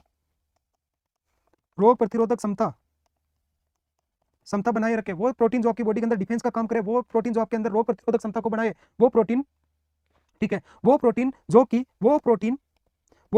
कि आपकी बॉडी के अंदर किसी माइक्रो ऑर्गेनिज्म के अटैक को होने से रोके, वो जो किसी माइक्रो ऑर्गेनिज्म की ग्रोथ को रोके, वो प्रोटीन कहलाता है आपका डिफेंस प्रोटीन। अरे आप सबने सुना होगा एग्जांपल इम्यूनोग्लोबुलिन, ठीक है, इम्यूनोग्लोबुलिन्स। देख बेटा globulin is the protein, immuno का मतलब इम्यूनिटी, वो प्रोटीन या वो ग्लोबुलिन जो कि इम्यूनिटी बनाते हैं उनको आप इम्यूनोग्लोबुलिन्स बोलते हो। टोटल 5 होती है, IgG, IgA, IgE, IgM, IgD, ठीक है, IgG सबसे छोटी होती है, ठीक है, IgM सबसे बड़ी होती है, IgE एनाफाइलेक्सिस के लिए होती है। ये सारे के सारे आपके सिंगल लाइनर क्वेश्चन बोल रहा हूँ, ये आएंगे। सबसे छोटी इम्यूनोग्लोबुलिन IgG, सबसे बड़ी IgM आपके किसके लिए, एनाफाइलेक्सिस के लिए IgE, ठीक है। देख बेटा सुनना, ये सबसे छोटी है इसीलिए प्लेसेंटल बैरियर को क्रॉस करके मां से बच्चे के अंदर जाती है, मां से बच्चे के अंदर जाती है, और जब मां से बच्चे के अंदर ये ट्रांसफर होगी तो बच्चे के अंदर ये इम्यूनिटी करेगी। कैसा, मां से मिल रही है बच्चे को, पैसिव इम्यूनिटी। क्वेश्चन आते हैं इसके ऊपर, याद रखना इसको, ठीक है ना। चलिएगा बेटा अगला जो प्रोटीन है, अगला जो प्रोटीन होता है वो होता है आपका हार्मोनल प्रोटीन, वो प्रोटीन जो कि हार्मोन्स बनाते हैं या फिर वो हार्मोन जो प्रोटीन के बने, एक ही बात है, वो हार्मोन्स जो प्रोटीन के बने या प्रोटीन जैसे मॉलिक्यूल्स के बने वो आपके हार्मोनल प्रोटीन है। कौन सा, T3 एंड T4, ठीक है, एड्रेनलिन, नोर एड्रेनलिन, मेलेनिन, अरे पढ़ते हो आप लोग डोपामाइन, ठीक है, पढ़ते हो आप एसिटाइल कोलिन, ये न्यूरोट्रांसमीटर और हार्मोन, ये सारे के सारे आपके प्रोटीन्स के बने हैं, ठीक है। इसमें से देख मेलेन आपके T3 T4 एड्रेनलिन, नोर एड्रेनलिन, मेलेनिन और डोपामाइन, ये सब के सब बने होते हैं टायरोसिन के, ठीक है। यदि बॉडी के अंदर टायरोसिन का डेफिशिएंसी हो गया तो T3 एंड T4 का डेफिशिएंसी होगा, हाइपोथायरॉयडिज्म। यदि बॉडी के अंदर आपके टायरोसिन का डेफिशिएंसी हो गया तो आपके दिक्कत होगा डोपामाइन कम होने में, और डोपामाइन कम होता है पार्किंसोनिज्म में। इसीलिए पार्किंसोनिज्म में बोलते हो कि हाई टायरोसिन फूड खाइए, वो फूड खाइए जिसमें टायरोसिन प्रेजेंट हो। अगला बेटा जो प्रोटीन होता है वो होता है आपका क्लोटिंग प्रोटीन्स, ठीक है, ये प्रोटीन के काम भी होते हैं साथ में। क्लोटिंग प्रोटीन्स, वो प्रोटीन जो कि क्लोट का फॉर्मेशन करती हो, वो प्रोटीन जो क्या करे, क्लोट का फॉर्मेशन करती हो, ब्लड क्लोट बनाती हो, जो कि आपके क्लोटिंग फैक्टर्स होते हैं, क्लोटिंग फैक्टर, ठीक है बेटा। ये क्लोटिंग फैक्टर टोटल 13 होते हैं, 13 में से जो 6th है वो एब्सेंट होता है, 4th है वो कैल्शियम है। 13 में से 2 गया, छठा गया, चौथा गया, रिमेनिंग बचे 11। ये पूरे 11 प्रोटीन है, याद रखना इसको, पूरे के पूरे 11 है वो प्रोटीन है, ठीक है सर। अगला बात करते हैं आपका क्लोटिंग प्रोटीन्स के अलावा अगला बात करते हैं बेटा बफर प्रोटीन, ठीक है, वो प्रोटीन मॉलिक्यूल जो बफर का काम करते हैं। अरे डफर, इस बफर को समझ, ठीक है। ये बफर क्या है, ये बफर होता है जो कि आपके ब्लड के अंदर पीएच के लेवल को मेंटेन करे, ठीक है। यानी कि आपका जो पीएच है 7.35 टू 7.45, इस पीएच को 7.35 टू 7.45 के मीडियम में रखे, बीच में रखे, ताकि आपका एसिड बेस बैलेंस जो है, ठीक है, एसिड बेस बैलेंस जो है, ठीक है, एसिड बेस बैलेंस है वो मेंटेन रहे। या फिर मैं बोलूँ कि इस एसिड बेस बैलेंस को मेंटेन रखने वाला जो प्रोटीन है वो आपका बफर प्रोटीन होगा। ठीक है, प्रोटीन का ये काम भी होता है। तो अभी तक तूने प्रोटीन के कितने काम पढ़ लिए? अभी तक तूने प्रोटीन के काम पढ़ लिए कि सर स्ट्रक्चर बनाना, सेल मेम्ब्रेन बनाना, रिसेप्टर बनाना। पढ़ा था तूने प्रोटीन का काम कि सर क्लोटिंग प्रोटीन्स। पढ़ा था आपने इम्यूनोग्लोबिन यानी इम्यूनिटी का काम। पढ़ा था आपने कि सर ये जो प्रोटीन है वो काम आपका हार्मोन बनाने का भी करता है। पढ़ा कि सर प्रोटीन है वो बफर के अंदर भी काम करता है। पढ़ रहा है तू आगे कि सर ये जो प्रोटीन है उसके अंदर आता है आपका ट्रांसपोर्टेशन प्रोटीन। ट्रांसपोर्टेशन प्रोटीन वो प्रोटीन जो कि ट्रांसपोर्ट का काम करे। ट्रांसपोर्ट का मतलब होता है आवागमन। जैसे कि आपका हीमोग्लोबिन जो है वो ऑक्सीजन को सेल तक लेके जाता है और सेल से CO2 को वापस लंग्स तक लेके आता है। अरे तो ये क्या CO2 का और ऑक्सीजन का आवागमन नहीं हो गया क्या? ये आवागमन कौन कर रहा है? हीमोग्लोबिन। ठीक है, ये हीमोग्लोबिन क्या कर रहा है? ऑक्सीजन, हीमोग्लोबिन, मैंने बोला था ग्लोबिन मतलब ग्लोबुलिन, और ग्लोबुलिन आपकी प्लाज्मा प्रोटीन होती है और यही प्लाज्मा प्रोटीन से बनती है तेरी हीमोग्लोबिन। हीमोग्लोबिन क्या कर रहा है तेरे? ट्रांसपोर्टेशन कर रहा है। किसका ट्रांसपोर्टेशन कर रहा है? ऑक्सीजन का। किसका ट्रांसपोर्टेशन कर रहा है? आपके CO2 का। ठीक है, देख बेटा एक और चीज लिख देना ग्लोबुलिन के बारे में। ग्लोबुलिन के बारे में एक चीज और लिख देना। ग्लोबुलिन है वो टोटल 3 टाइप का होता है, अल्फा, बीटा, गामा। इसमें से जो अल्फा और बीटा है इसका काम होता है ट्रांसपोर्टेशन का। गामा ग्लोबुलिन इसका काम होता है इम्यून सिस्टम का। यानी कि जो तू हीमोग्लोबिन पढ़ता है, जो तू थायरोग्लोबुलिन पढ़ता है, जो तू और कौन सा ग्लोबुलिन, मायोग्लोबिन जो पढ़ता है, हीमोग्लोबिन, मायोग्लोबिन, थायरोग्लोबुलिन, ये सारे के सारे आपके अल्फा और बीटा टाइप के ग्लोबुलिन है जिनका काम होता है ट्रांसपोर्ट करना। और ये अल्फा और बीटा ग्लोबुलिन है वो बनते हैं आपके लीवर में। ठीक है, गामा ग्लोबुलिन, इस गामा ग्लोबुलिन का काम होता है इम्यून सिस्टम को मेंटेन करना। इम्यून सिस्टम को मेंटेन करने वाला जो गामा ग्लोबुलिन है ये बनता है तेरे लिम्फ नोड में। लिम्फ नोड में ये बनता है बोन मैरो में। ठीक है,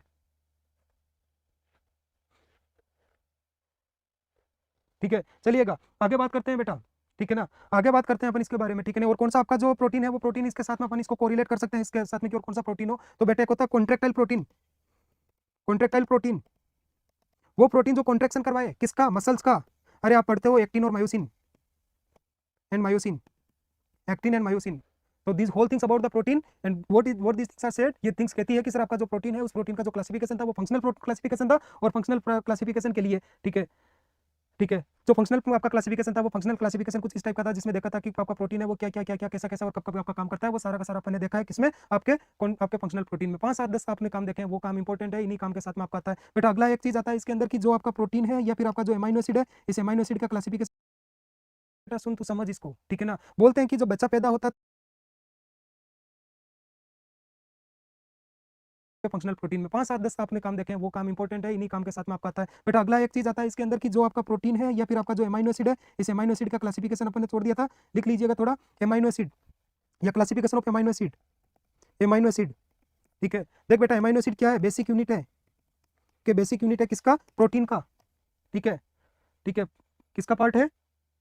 ठीक है ना, किसका पार्ट है? आपके प्रोटीन का। बेटा ये जो प्रोटीन का बेसिक यूनिट है आपका आपका कौन? Amino acid. इस एमाइनो एसिड का जो फॉर्मूला है वो कुछ इस हिसाब से होता है। कार्बन मॉलिक्यूल होता है जिसके एक तरफ आपका COH ग्रुप होता है, दूसरी तरफ आपका NH2 ग्रुप होता है, इधर की तरफ आपका H होता है और ये आपका R होता है। यानी कि एक कार्बन के अगेंस्ट यदि मैं थोड़ी सी केमिस्ट्री की बात करूं तो बेटा NH2 is the amine, COH is the acid. इस कार्बन के एक तरफ एमाइन और एक तरफ एसिड मिलकर बनता है एमाइनो एसिड। ठीक है, देख बेटा ये नाइट्रोजन दिख रहा होगा तेरे को यहाँ। ठीक है, ये नाइट्रोजन यहाँ प्रेजेंट है, मतलब कि एमाइनो एसिड है वह नाइट्रोजन है। एमाइनो एसिड है वह नाइट्रोजन है, तो जहाँ प्रोटीन होगा वह नाइट्रोजन नहीं होगा क्या? और जब प्रोटीन के साथ में आपका नाइट्रोजन होगा तो डेफिनेटली मैं एक बात बोल सकता हूँ कि सर आपका जहां जहां प्रोटीन का मेटाबॉलिज्म होगा वहां वहां नाइट्रोजीनियस बेस्ड जो सब्सटेंसेज है वो रिलीज होंगे या नाइट्रोजीनियस बेस्ड सब्सटेंसेज है वो बनेंगे। ठीक है ना, क्योंकि ये सारे आपके प्रोटीन से बनते हैं। ठीक है बेटा, ये जो आपका एमाइनो एसिड्स है वो कितने टाइप का होता है? तो 2 टाइप का एमाइनो एसिड होता है, एक होता है एसेंशियल और दूसरा होता है नॉन एसेंशियल। ठीक है, ये जो नाम है वो नाम आप याद रखो तो सबसे बढ़िया है, नहीं रखो तो और बढ़िया है। ठीक है ना, एसेंशियल एमाइनो एसिड जो है वो टोटल होते हैं आपके 8, नॉन एसेंशियल होते हैं आपके 10। ठीक है, और 2 होते हैं सेमी एसेंशियल। नॉन आपका essential 8, semi essential 2, non essential आपके होते हैं 10। ठीक है, देख बेटा ये जो सेमी एसेंशियल है इनको कुछ एक बुक है वो एसेंशियल के अंदर इंक्लूड करती है, तो याद रखना, कंफ्यूज मत होना। यदि एग्जाम के अंदर क्वेश्चन आए total number of amino acid 20, total number of non essential amino acid 10, total number of semi essential amino acid 2, total number of essential amino acid 8। अब यहाँ जाके कंफ्यूज जा सकता है तू, कैसे? एग्जाम में क्वेश्चन आ जाए कि sir total number of essential amino acid, total number of essential amino acid option A 7, option B 9, option C 10, option D आपका 11।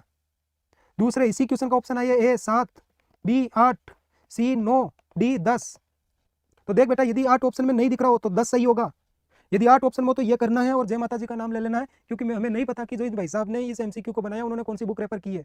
ठीक है, लेकिन 8 एसेंशियल अमीनो एसिड का होने की प्रोबेबिलिटीज है वो ज़्यादा है, ठीक है ना, ठीक है ना। चलिएगा अगला बात करते हैं, ठीक है, ठीक है, चलिएगा अगला बात करते हैं बेटा। अगला जो बात है वो इस बारे में है कि जो आपका एसेंशियल अमीनो एसिड है वो टोटल 8 है, नॉन एसेंशियल अमीनो एसिड है वो 10 है और सेमी एसेंशियल है वो 2 है। जो आपके नॉन जो आपका एसेंशियल अमीनो एसिड है जिनके बारे में आपको 8 लिखा है उसका एक छोटा सा निमोनिक्स याद रखना, ठीक है ना, क्योंकि एग्जाम में पूछेगा तो जहां तक मेरा जो माइंड सेटअप काम करता है उसके अकॉर्डिंग शायद तक आपसे ओनली एसेंशियल अमीनो एसिड है उसी के बारे में पूछा जा सकता है, जिनकी टोटल नंबर 8 है। वो है आपका TVTILL8PM, ठीक है, नहीं दिख रहा होगा तेरे को, ठीक है सर। टी का होता है आपका टायरोसिन, ठीक है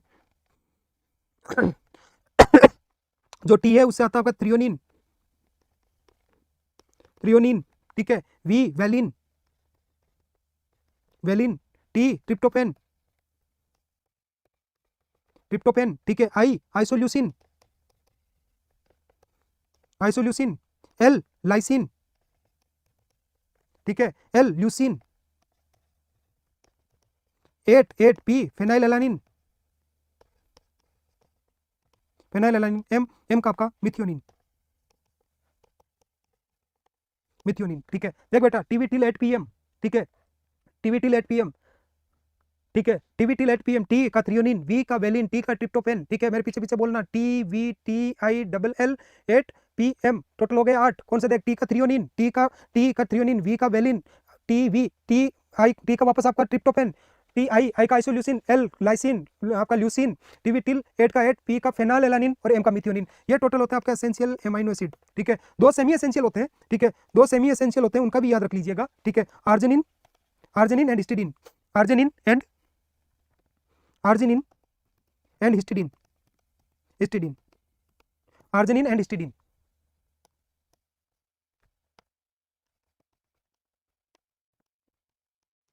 and histidine, arginine and histidine, this two are the semi essential amino acid, ठीक है। तो सर इस सेशन में आपने देखा था कि प्रोटीन के बारे में, प्रोटीन का जो भी जितना भी आपका है वो एक छोटा सा मार्कर वो लिख लीजिएगा प्रोटीन के बारे में। वो मार्कर ये बोलता है कि सर आपका जो प्रोटीन है, आपका जो प्रोटीन है, कैसे पता करेंगे कि आपका जो प्रोटीन है वो प्रोटीन बॉडी के अंदर जो लिया जा रहा है वो प्रोटीन आपका एप्रोप्रिएट है या नहीं, ठीक है, वो प्रोटीन है वो आपका एप्रोप्रिएटली है या नहीं। तो बेटा इसके लिए अपन एक मार्कर यूज करते हैं जिसका नाम होता है NPU, net protein utilisation, net protein utilisation, ठीक है, नेट प्रोटीन यूटिलाइजेशन, NPU। आपको कोई भी प्रोटीन की वो जो प्रोटीन आप दे रहे हो वो प्रोटीन ढंग का है या नहीं है, वो प्रोटीन अच्छा है या नहीं है, वो प्रोटीन खाने में सही है या नहीं है, उसका यदि वैल्यू पता करना है तो इस वैल्यू को पता करने का जो तरीका होता है उसको बोलते हैं NPU, net protein utilisation, NPU, ठीक है सर। इस NPU के अकॉर्डिंग, इस NPU के अकॉर्डिंग जो सबसे अच्छा सोर्स होता है प्रोटीन का, जो गुडेट जो सबसे अच्छा सोर्स है वो होता है एग, अंडा, ठीक है, सबसे अच्छा प्रोटीन होता है NPU के हिसाब से। सबसे ज्यादा जो प्रोटीन होता है बेटा वो होता है सोयाबीन में, सोयाबीन्स में, ठीक है। अब उसके बाद तो बाकी की कहानी बच गई है कि आप दाल लीजिएगा, पल्सेस लीजिएगा, उसके अंदर आपका प्रोटीन होता है, ठीक है ना। मीट हो गया उसके अंदर प्रोटीन होता है, मसल्स के अंदर प्रोटीन होता है, फिश के अंदर प्रोटीन होता है, अपन जो खाना खाते हैं उसमें होता है, सब्जी में होता है, धनिया में होता है, जीरा में होता है, सब में होता है। लेकिन यदि जो सबसे अच्छा जो प्रोटीन है जो, ठीक है ना, याद रखना मुश्किल है, क्या याद रखना मुश्किल है अमन, ठीक है, सबसे अच्छा, ठीक है, ठीक है, चलिएगा कोई बात नहीं, जो याद रखना मुश्किल है उसको आप थोड़ा सा इजी करके रखिएगा आपकी तरफ से, ठीक है ना। बाकी जो अपना जो काम था वो अपन ने कर लिया है, ठीक है ना, टीवी टिल 8 PM करके, ठीक है। चलिएगा अगला बात करते हैं बेटा, अगला बात करते हैं अपन किसके बारे में, अगला बात करते हैं अपन इसके बारे में कि सर आपका जो NPU है, नेट प्रोटीन यूटिलाइजेशन है, उसके हिसाब से आपका सबसे अच्छा प्रोटीन कौन है, तो वो अंडा है, ठीक है सर। और कौन है, तो आपका सोयाबीन है। इसके अलावा कौन है, तो इसके अलावा तो सर जितनी भी चीजें सब में आपका प्रोटीन होता है वो सारे सारे इसके अच्छे सोर्सेज है बेटा। अगला जो अपना इसके अंदर बचता है प्रोटीन के अंदर, ठीक है ना, सोर्सेज, वो सोर्सेज अपन ने कर लिए हैं, ठीक है ना। इसके बाद में बचता है बेटा नेक्स्ट और लास्ट आपका macronutrient, that is the lipid, ठीक है ना, that is the lipid, fat,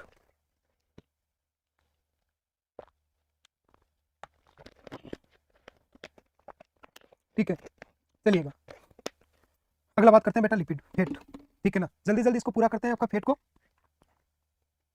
non essential Barkat Ali इसलिए नहीं बताया बेटा, लोगों को एसेंशियल याद नहीं रह रहा है, ठीक है ना। विनोद जी लेता है भाई रात की। मैक्रोन्यूट्रिएंट्स है, ये जो मैक्रोन्यूट्रिएंट है जिसको आपने फैट और लिपिड बोला, ये बना होता है कार्बन का, हाइड्रोजन का और ऑक्सीजन का। कार्बन, हाइड्रोजन और ऑक्सीजन से बना हुआ जो मैक्रोन्यूट्रिएंट है उस मैक्रोन्यूट्रिएंट को आप लिपिड बोलते हो, ठीक है ना। कार्बन है मतलब ऑर्गेनिक है, ऑर्गेनिक आपका है, ठीक है। और कार्बन है मतलब इसके अंदर ऑर्गेनिक है। और बेटा यदि ये ऑर्गेनिक सब्सटेंसेज है जो कि कार्बन, हाइड्रोजन और ऑक्सीजन का बना हुआ है, इस ऑर्गेनिक सब्सटेंस की जो सबसे बेसिक यूनिट है उस सबसे बेसिक यूनिट को मैं बोलता हूँ फैटी एसिड, फैटी एसिड, ठीक है सर।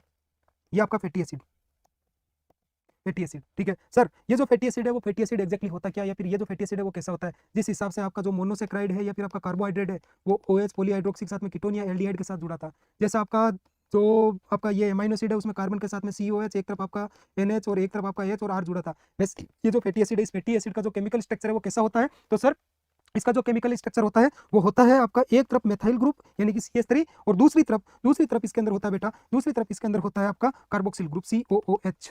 ठीक है, ये होता है एसिड और ये होता है मेथाइल ग्रुप।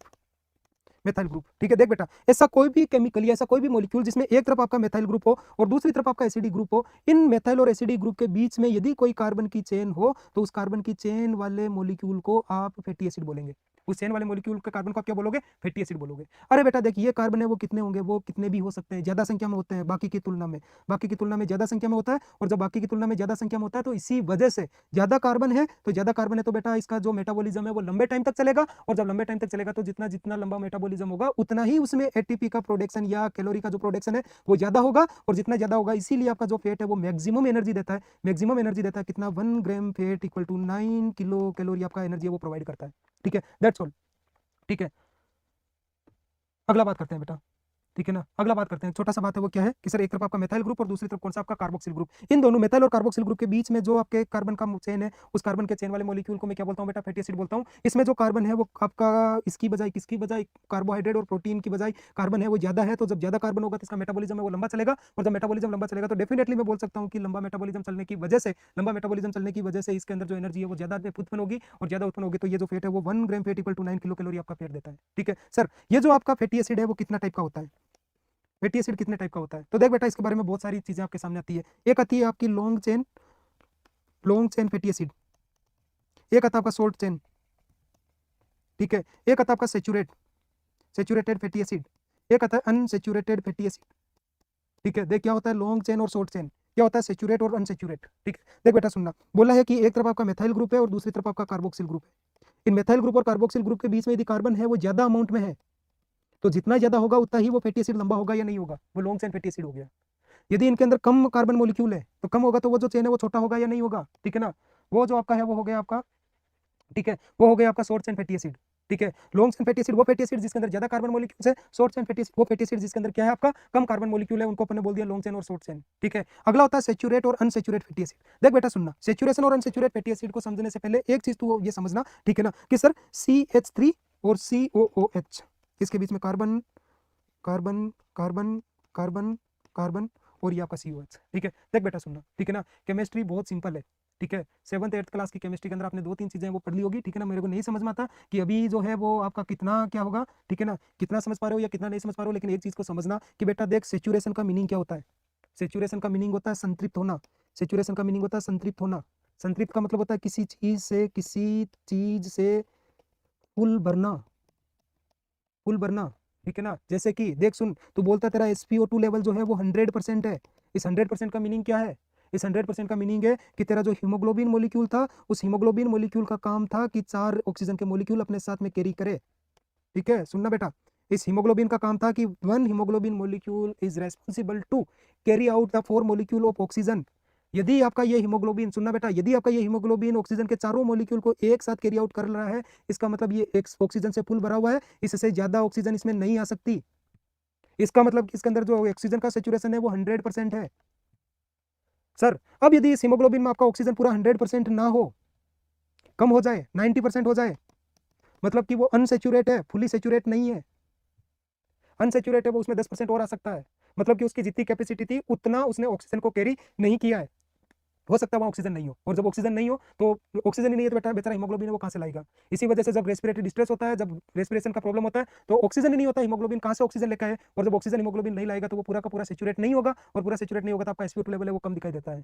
ठीक उसी हिसाब से बेटा ये जो आपका फैटी एसिड है, ये जो आपका फैटी एसिड है, इस फैटी एसिड के अंदर आपका केमिस्ट्री वाले जो भगवान है वो एक बात कह गए थे कि बेटा जो कार्बन है, इस कार्बन की वैलेंसी होती है 4। सुनना बेटा, इस कार्बन की वैलेंसी होती है 4। यदि ये जो कार्बन है, ठीक है, या तो ये कार्बन एक काम करे अपने चारों तरफ बॉन्ड बना ले, और यदि ये बॉन्ड नहीं बनाए तो ये हाइड्रोजन मॉलिक्यूल के साथ में जुड़ जाए, और जैसे ये हाइड्रोजन के साथ में जुड़ेगा तो इसकी जो वैलेंसी और 2 बॉन्ड, अब जो बची हुई इसकी 2 वैलेंसी थी वो वैलेंसी पूरी कर रहा है हाइड्रोजन H2। इसका देख एक ये H2 H2 H2। अब मुझे एक चीज बता कि ये हाइड्रोजन के दो मॉलिक्यूल आने के बाद, हाइड्रोजन के दो मॉलिक्यूल आने के बाद, ठीक है, हाइड्रोजन के दो मॉलिक्यूल आने के बाद क्या इस सीरीज में कहीं पे भी और पॉसिबिलिटी है, क्या मैं हाइड्रोजन के और मॉलिक्यूल ऐड कर सकूं? जब कहीं पे भी ये पॉसिबिलिटी नहीं है कि मैं हाइड्रोजन के और मॉलिक्यूल ऐड नहीं कर सकता, तो मैं बोल सकता हूं कि बेटा ये वाला जो फैटी एसिड है वो फैटी एसिड फुली सेचुरेट है। तो जब कभी भी तू सेचुरेट फैटी एसिड के बारे में पढ़ेगा तो तू यही पढ़ेगा, सेचुरेट फैटी एसिड वो फैटी एसिड होगा जिसके अंदर बेटा अनसेचुरेट फैटी एसिड में शायद तक होगा, ठीक है ना। कैसा डेफिशिएंसी होगा तो देख, कम हुआ एक हाइड्रोजन, ये कम हुआ, और जब हाइड्रोजन से दो कार्बन को अपने बीच में एक डबल, और जब इसकी वैलेंसी पूरी, बड़े बुजुर्ग वो डबल बॉन्ड बना था, और डबल बॉन्ड बनने वाला जो है वो इजीली ब्रेकेबल होता है, वो गुड फॉर हेल्थ है, ठीक है। तो I think now you can understand about a differentiation in between saturate fatty acid और non saturate fatty acid. Saturate fatty acids जो होते हैं बेटा, सेचुरेट जो फैटी एसिड जो है बेटा वो होते हैं जिसके अंदर एक तो हाइड्रोजन है वो कंप्लीट होता है, डबल बॉन्ड एब्सेंट, और जब डबल बॉन्ड एब्सेंट है तो ये सॉलिड होंगे, ठीक है, ये इतने ज्यादा सॉलिड होंगे कि ये रूम टेम्परेचर पे सॉलिड होंगे, और रूम टेम्परेचर पे सॉलिड होंगे तो बेटा वो फैट जो कि रूम टेम्परेचर पे जम जाए वो सारे के सारे आपके सेचुरेट फैट है, और सेचुरेट फैट है बेटा वो आपके स्वास्थ्य के लिए थोड़े से लाभदायक कम होते हैं, लाभदायक नहीं होते, ठीक है, क्योंकि आपकी वेसल्स में जाके, ठीक है ना, आपके वेसल्स में जाके क्या करेगा बेटा, ये आपके वेसल्स में जाके डिपॉजिट होगा, और जब वेसल्स में डिपॉजिट होगा तो शायद तक वेसल्स में डिपॉजिट होने की वजह से, वेसल्स में डिपॉजिट होने की वजह से आपका जो भी आपका फैट है वो फैट या लिपिड ज्यादा लेने की वजह से जो बीमारियां होती है सीवीएस की, जो बीमारियां होती है सीएनएस की, जो बीमारियां होती है आपके वेस्कुलर डिसऑर्डर की, वो सारी सारी बीमारियां देखने को मिलेगी सेचुरेट फैटी एसिड के साथ में। अनसेचुरेट फैटी एसिड क्या है बेटा, अनसेचुरेट फैटी एसिड जो है, अनसेचुरेट फैटी एसिड जो है वो फैटी एसिड होता है जिसके अंदर हाइड्रोजन का जो परसेंटेज है या फिर हाइड्रोजन का जो कंसंट्रेशन है वो कम होता है, और जब हाइड्रोजन नहीं है तो बेटा वहां पे डबल बॉन्ड प्रेजेंट होगा, डबल बॉन्ड है वो प्रेजेंट होगा, और जब डबल बॉन्ड प्रेजेंट होगा तो बेटा वो इजीली ब्रेकेबल होगा, इजीली ब्रेक, और इजीली ब्रेक होगा तो ये गुड फॉर हेल्थ होगा, गुड फॉर हेल्थ होगा। अब देख बेटा सुन ले इस बात को, समझ, ठीक है ना, कि देख ये तेरा मेथाइल ग्रुप और ये तेरा COH ग्रुप, ठीक है ना, ये बीच में कार्बन की चेन, ठीक है। बात बता, ये कहाँ लिख रखा था कि जो double bond unsaturate fatty acid जिसको तू बोलता है MUFA, मुफा, ठीक है, या ऐसा कोई अनसेचुरेट फैटी एसिड जिसमें जो डबल बॉन्ड है उन डबल बॉन्ड का नंबर एक से ज्यादा हो बेटा उसको बोलते हैं poly unsaturate fatty acid, PUFA, फूफा, पॉली अनसेचुरेट फैटी एसिड फूफा। देख बेटा सुन, मैंने बोला है कि डबल बॉन्ड को तोड़ना इजी होता है, तो जिसमें दो डबल बॉन्ड है उसको तोड़ना तो बहुत इजी होगा, और दो जिसमें है, तीन जिसमें है, चार जिसमें है, उनको आपने बोला है फूफा, पॉली अनसेचुरेट फैटी एसिड। जो पॉली अनसेचुरेट फैटी एसिड है ये सबसे अच्छा वाला फैटी एसिड होता है, सबसे अच्छा वाला फैटी एसिड होता है, कौन, पॉली अनसेचुरेट फैटी एसिड, ठीक है, पॉली अनसेचुरेट फैटी एसिड, ठीक है। चलिएगा अगला बात करते हैं बेटा, सबसे अच्छा जो हेल्थ के लिए होता है वो पॉली अनसेचुरेट फैटी एसिड होता है, ये हर एक लाइन तुम्हारे लिए क्वेश्चन है, हर एक लाइन, ठीक है ना। चलिएगा एटलीस्ट जो 1200 बच्चे हैं उनके लिए तो, ठीक है ना, कोई बात नहीं, आज ही पूरी न्यूट्रिशन करवाओगे, क्या दिक्कत है भाई, चल रहे हैं चलने दीजिएगा, ठीक है ना। अगला बात करते हैं बेटा, ठीक है, इसी फैटी एसिड के बारे में थोड़ा सा और, ठीक है ना, क्योंकि तुम लोग कम्युनिटी में जाने वाले हो, कम्युनिटी के अंदर आजकल एक चीज बहुत अच्छी चल रही है, ठीक है, ओमेगा, ओमेगा, ठीक है, अरे तुम पढ़ते हो ओमेगा 3, ओमेगा 6, ओमेगा 9, ओमेगा 3, 6, अरे ये ओमेगा कुछ नहीं है, ये सिर्फ और सिर्फ कंपनियों के फर्जीवाड़े का काम है, कंपनियां हैं वो आपसे पैसे लूट रही है कि मैं आपको ओमेगा 3 का कैप्सूल देता हूँ, मैं आपको ओमेगा 6 का कैप्सूल देता हूँ, मैं आपको ओमेगा 9 का कैप्सूल देता हूँ, मैं आपको ओमेगा 3 और 6 के देता हूँ। देख बेटा सुनना, ओमेगा का जो मीनिंग है, ओमेगा का जो मीनिंग है, ठीक है ना, ओमेगा का जो मीनिंग है, omega equal to double bond, ठीक है, आप ओमेगा बोल दीजिएगा या डबल बॉन्ड बोल दीजिएगा, एक ही बात है, ठीक है। तो सर जब ओमेगा और डबल बॉन्ड एक ही बात है तो हमें ये भी बता दीजिएगा ये 6, 3, 9 का क्या मीनिंग है, बिल्कुल बताते हैं, 3, 6, 9 का क्या मीनिंग है। तो देख बेटा सुन, मैंने बोला है कि ये फैटी एसिड का चेन है, इसमें डबल बॉन्ड जिस वाले कार्बन के ऊपर है, देख सुन, मेथाइल को छोड़ और मार्किंग करना स्टार्ट कर, 1, 2, 3, अरे देख इस सेकंड नंबर वाले कार्बन के अंदर ऊपर डबल बॉन्ड है, तो डबल बॉन्ड क्या है, ओमेगा, कौन से कार्बन पे, दूसरे पे, तो ये ओमेगा 2 हो गया, 3 पे ये ओमेगा 3 हो गया, 4, 5 पे ये ओमेगा 5 हो गया, यदि पॉली अनसैचुरेट है तो 3 पे और 5 पे दोनों पे हो गया, 3 और 5 हो गया, ठीक है ना, ठीक है ना। श्याम सुंदर साहू कहाँ से हो भाइयों और लड़कियों, मैं बताऊं श्याम सुंदर कहाँ से है सारे के सारे, ठीक है, बदतमीज प्राणी।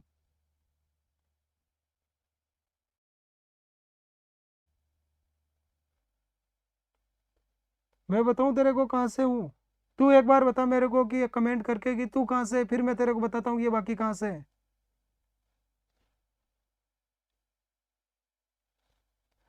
चलिएगा, नेट पूरा होने वाला, कितनी देर चलेगी, अरे थोड़ी देर में वापस नहीं ये वाला नेट आ जाएगा, ठीक है। चलिएगा ईएनटी की क्लास, एक ईएनटी की क्लास कंप्लीट हो गई है, उसके बाद में अब अगली ईएनटी की क्लास होगी जब आपके सामने आ जाएगा, ठीक है ना। ठीक है, चलिएगा बात करते हैं बेटा, ठीक है, ओमेगा के बारे में। तो सर फेट के बारे में बात कर रहे थे, जो फेट है वो एग्जैक्टली आपका क्या है, तो फेट है वो आपका कुछ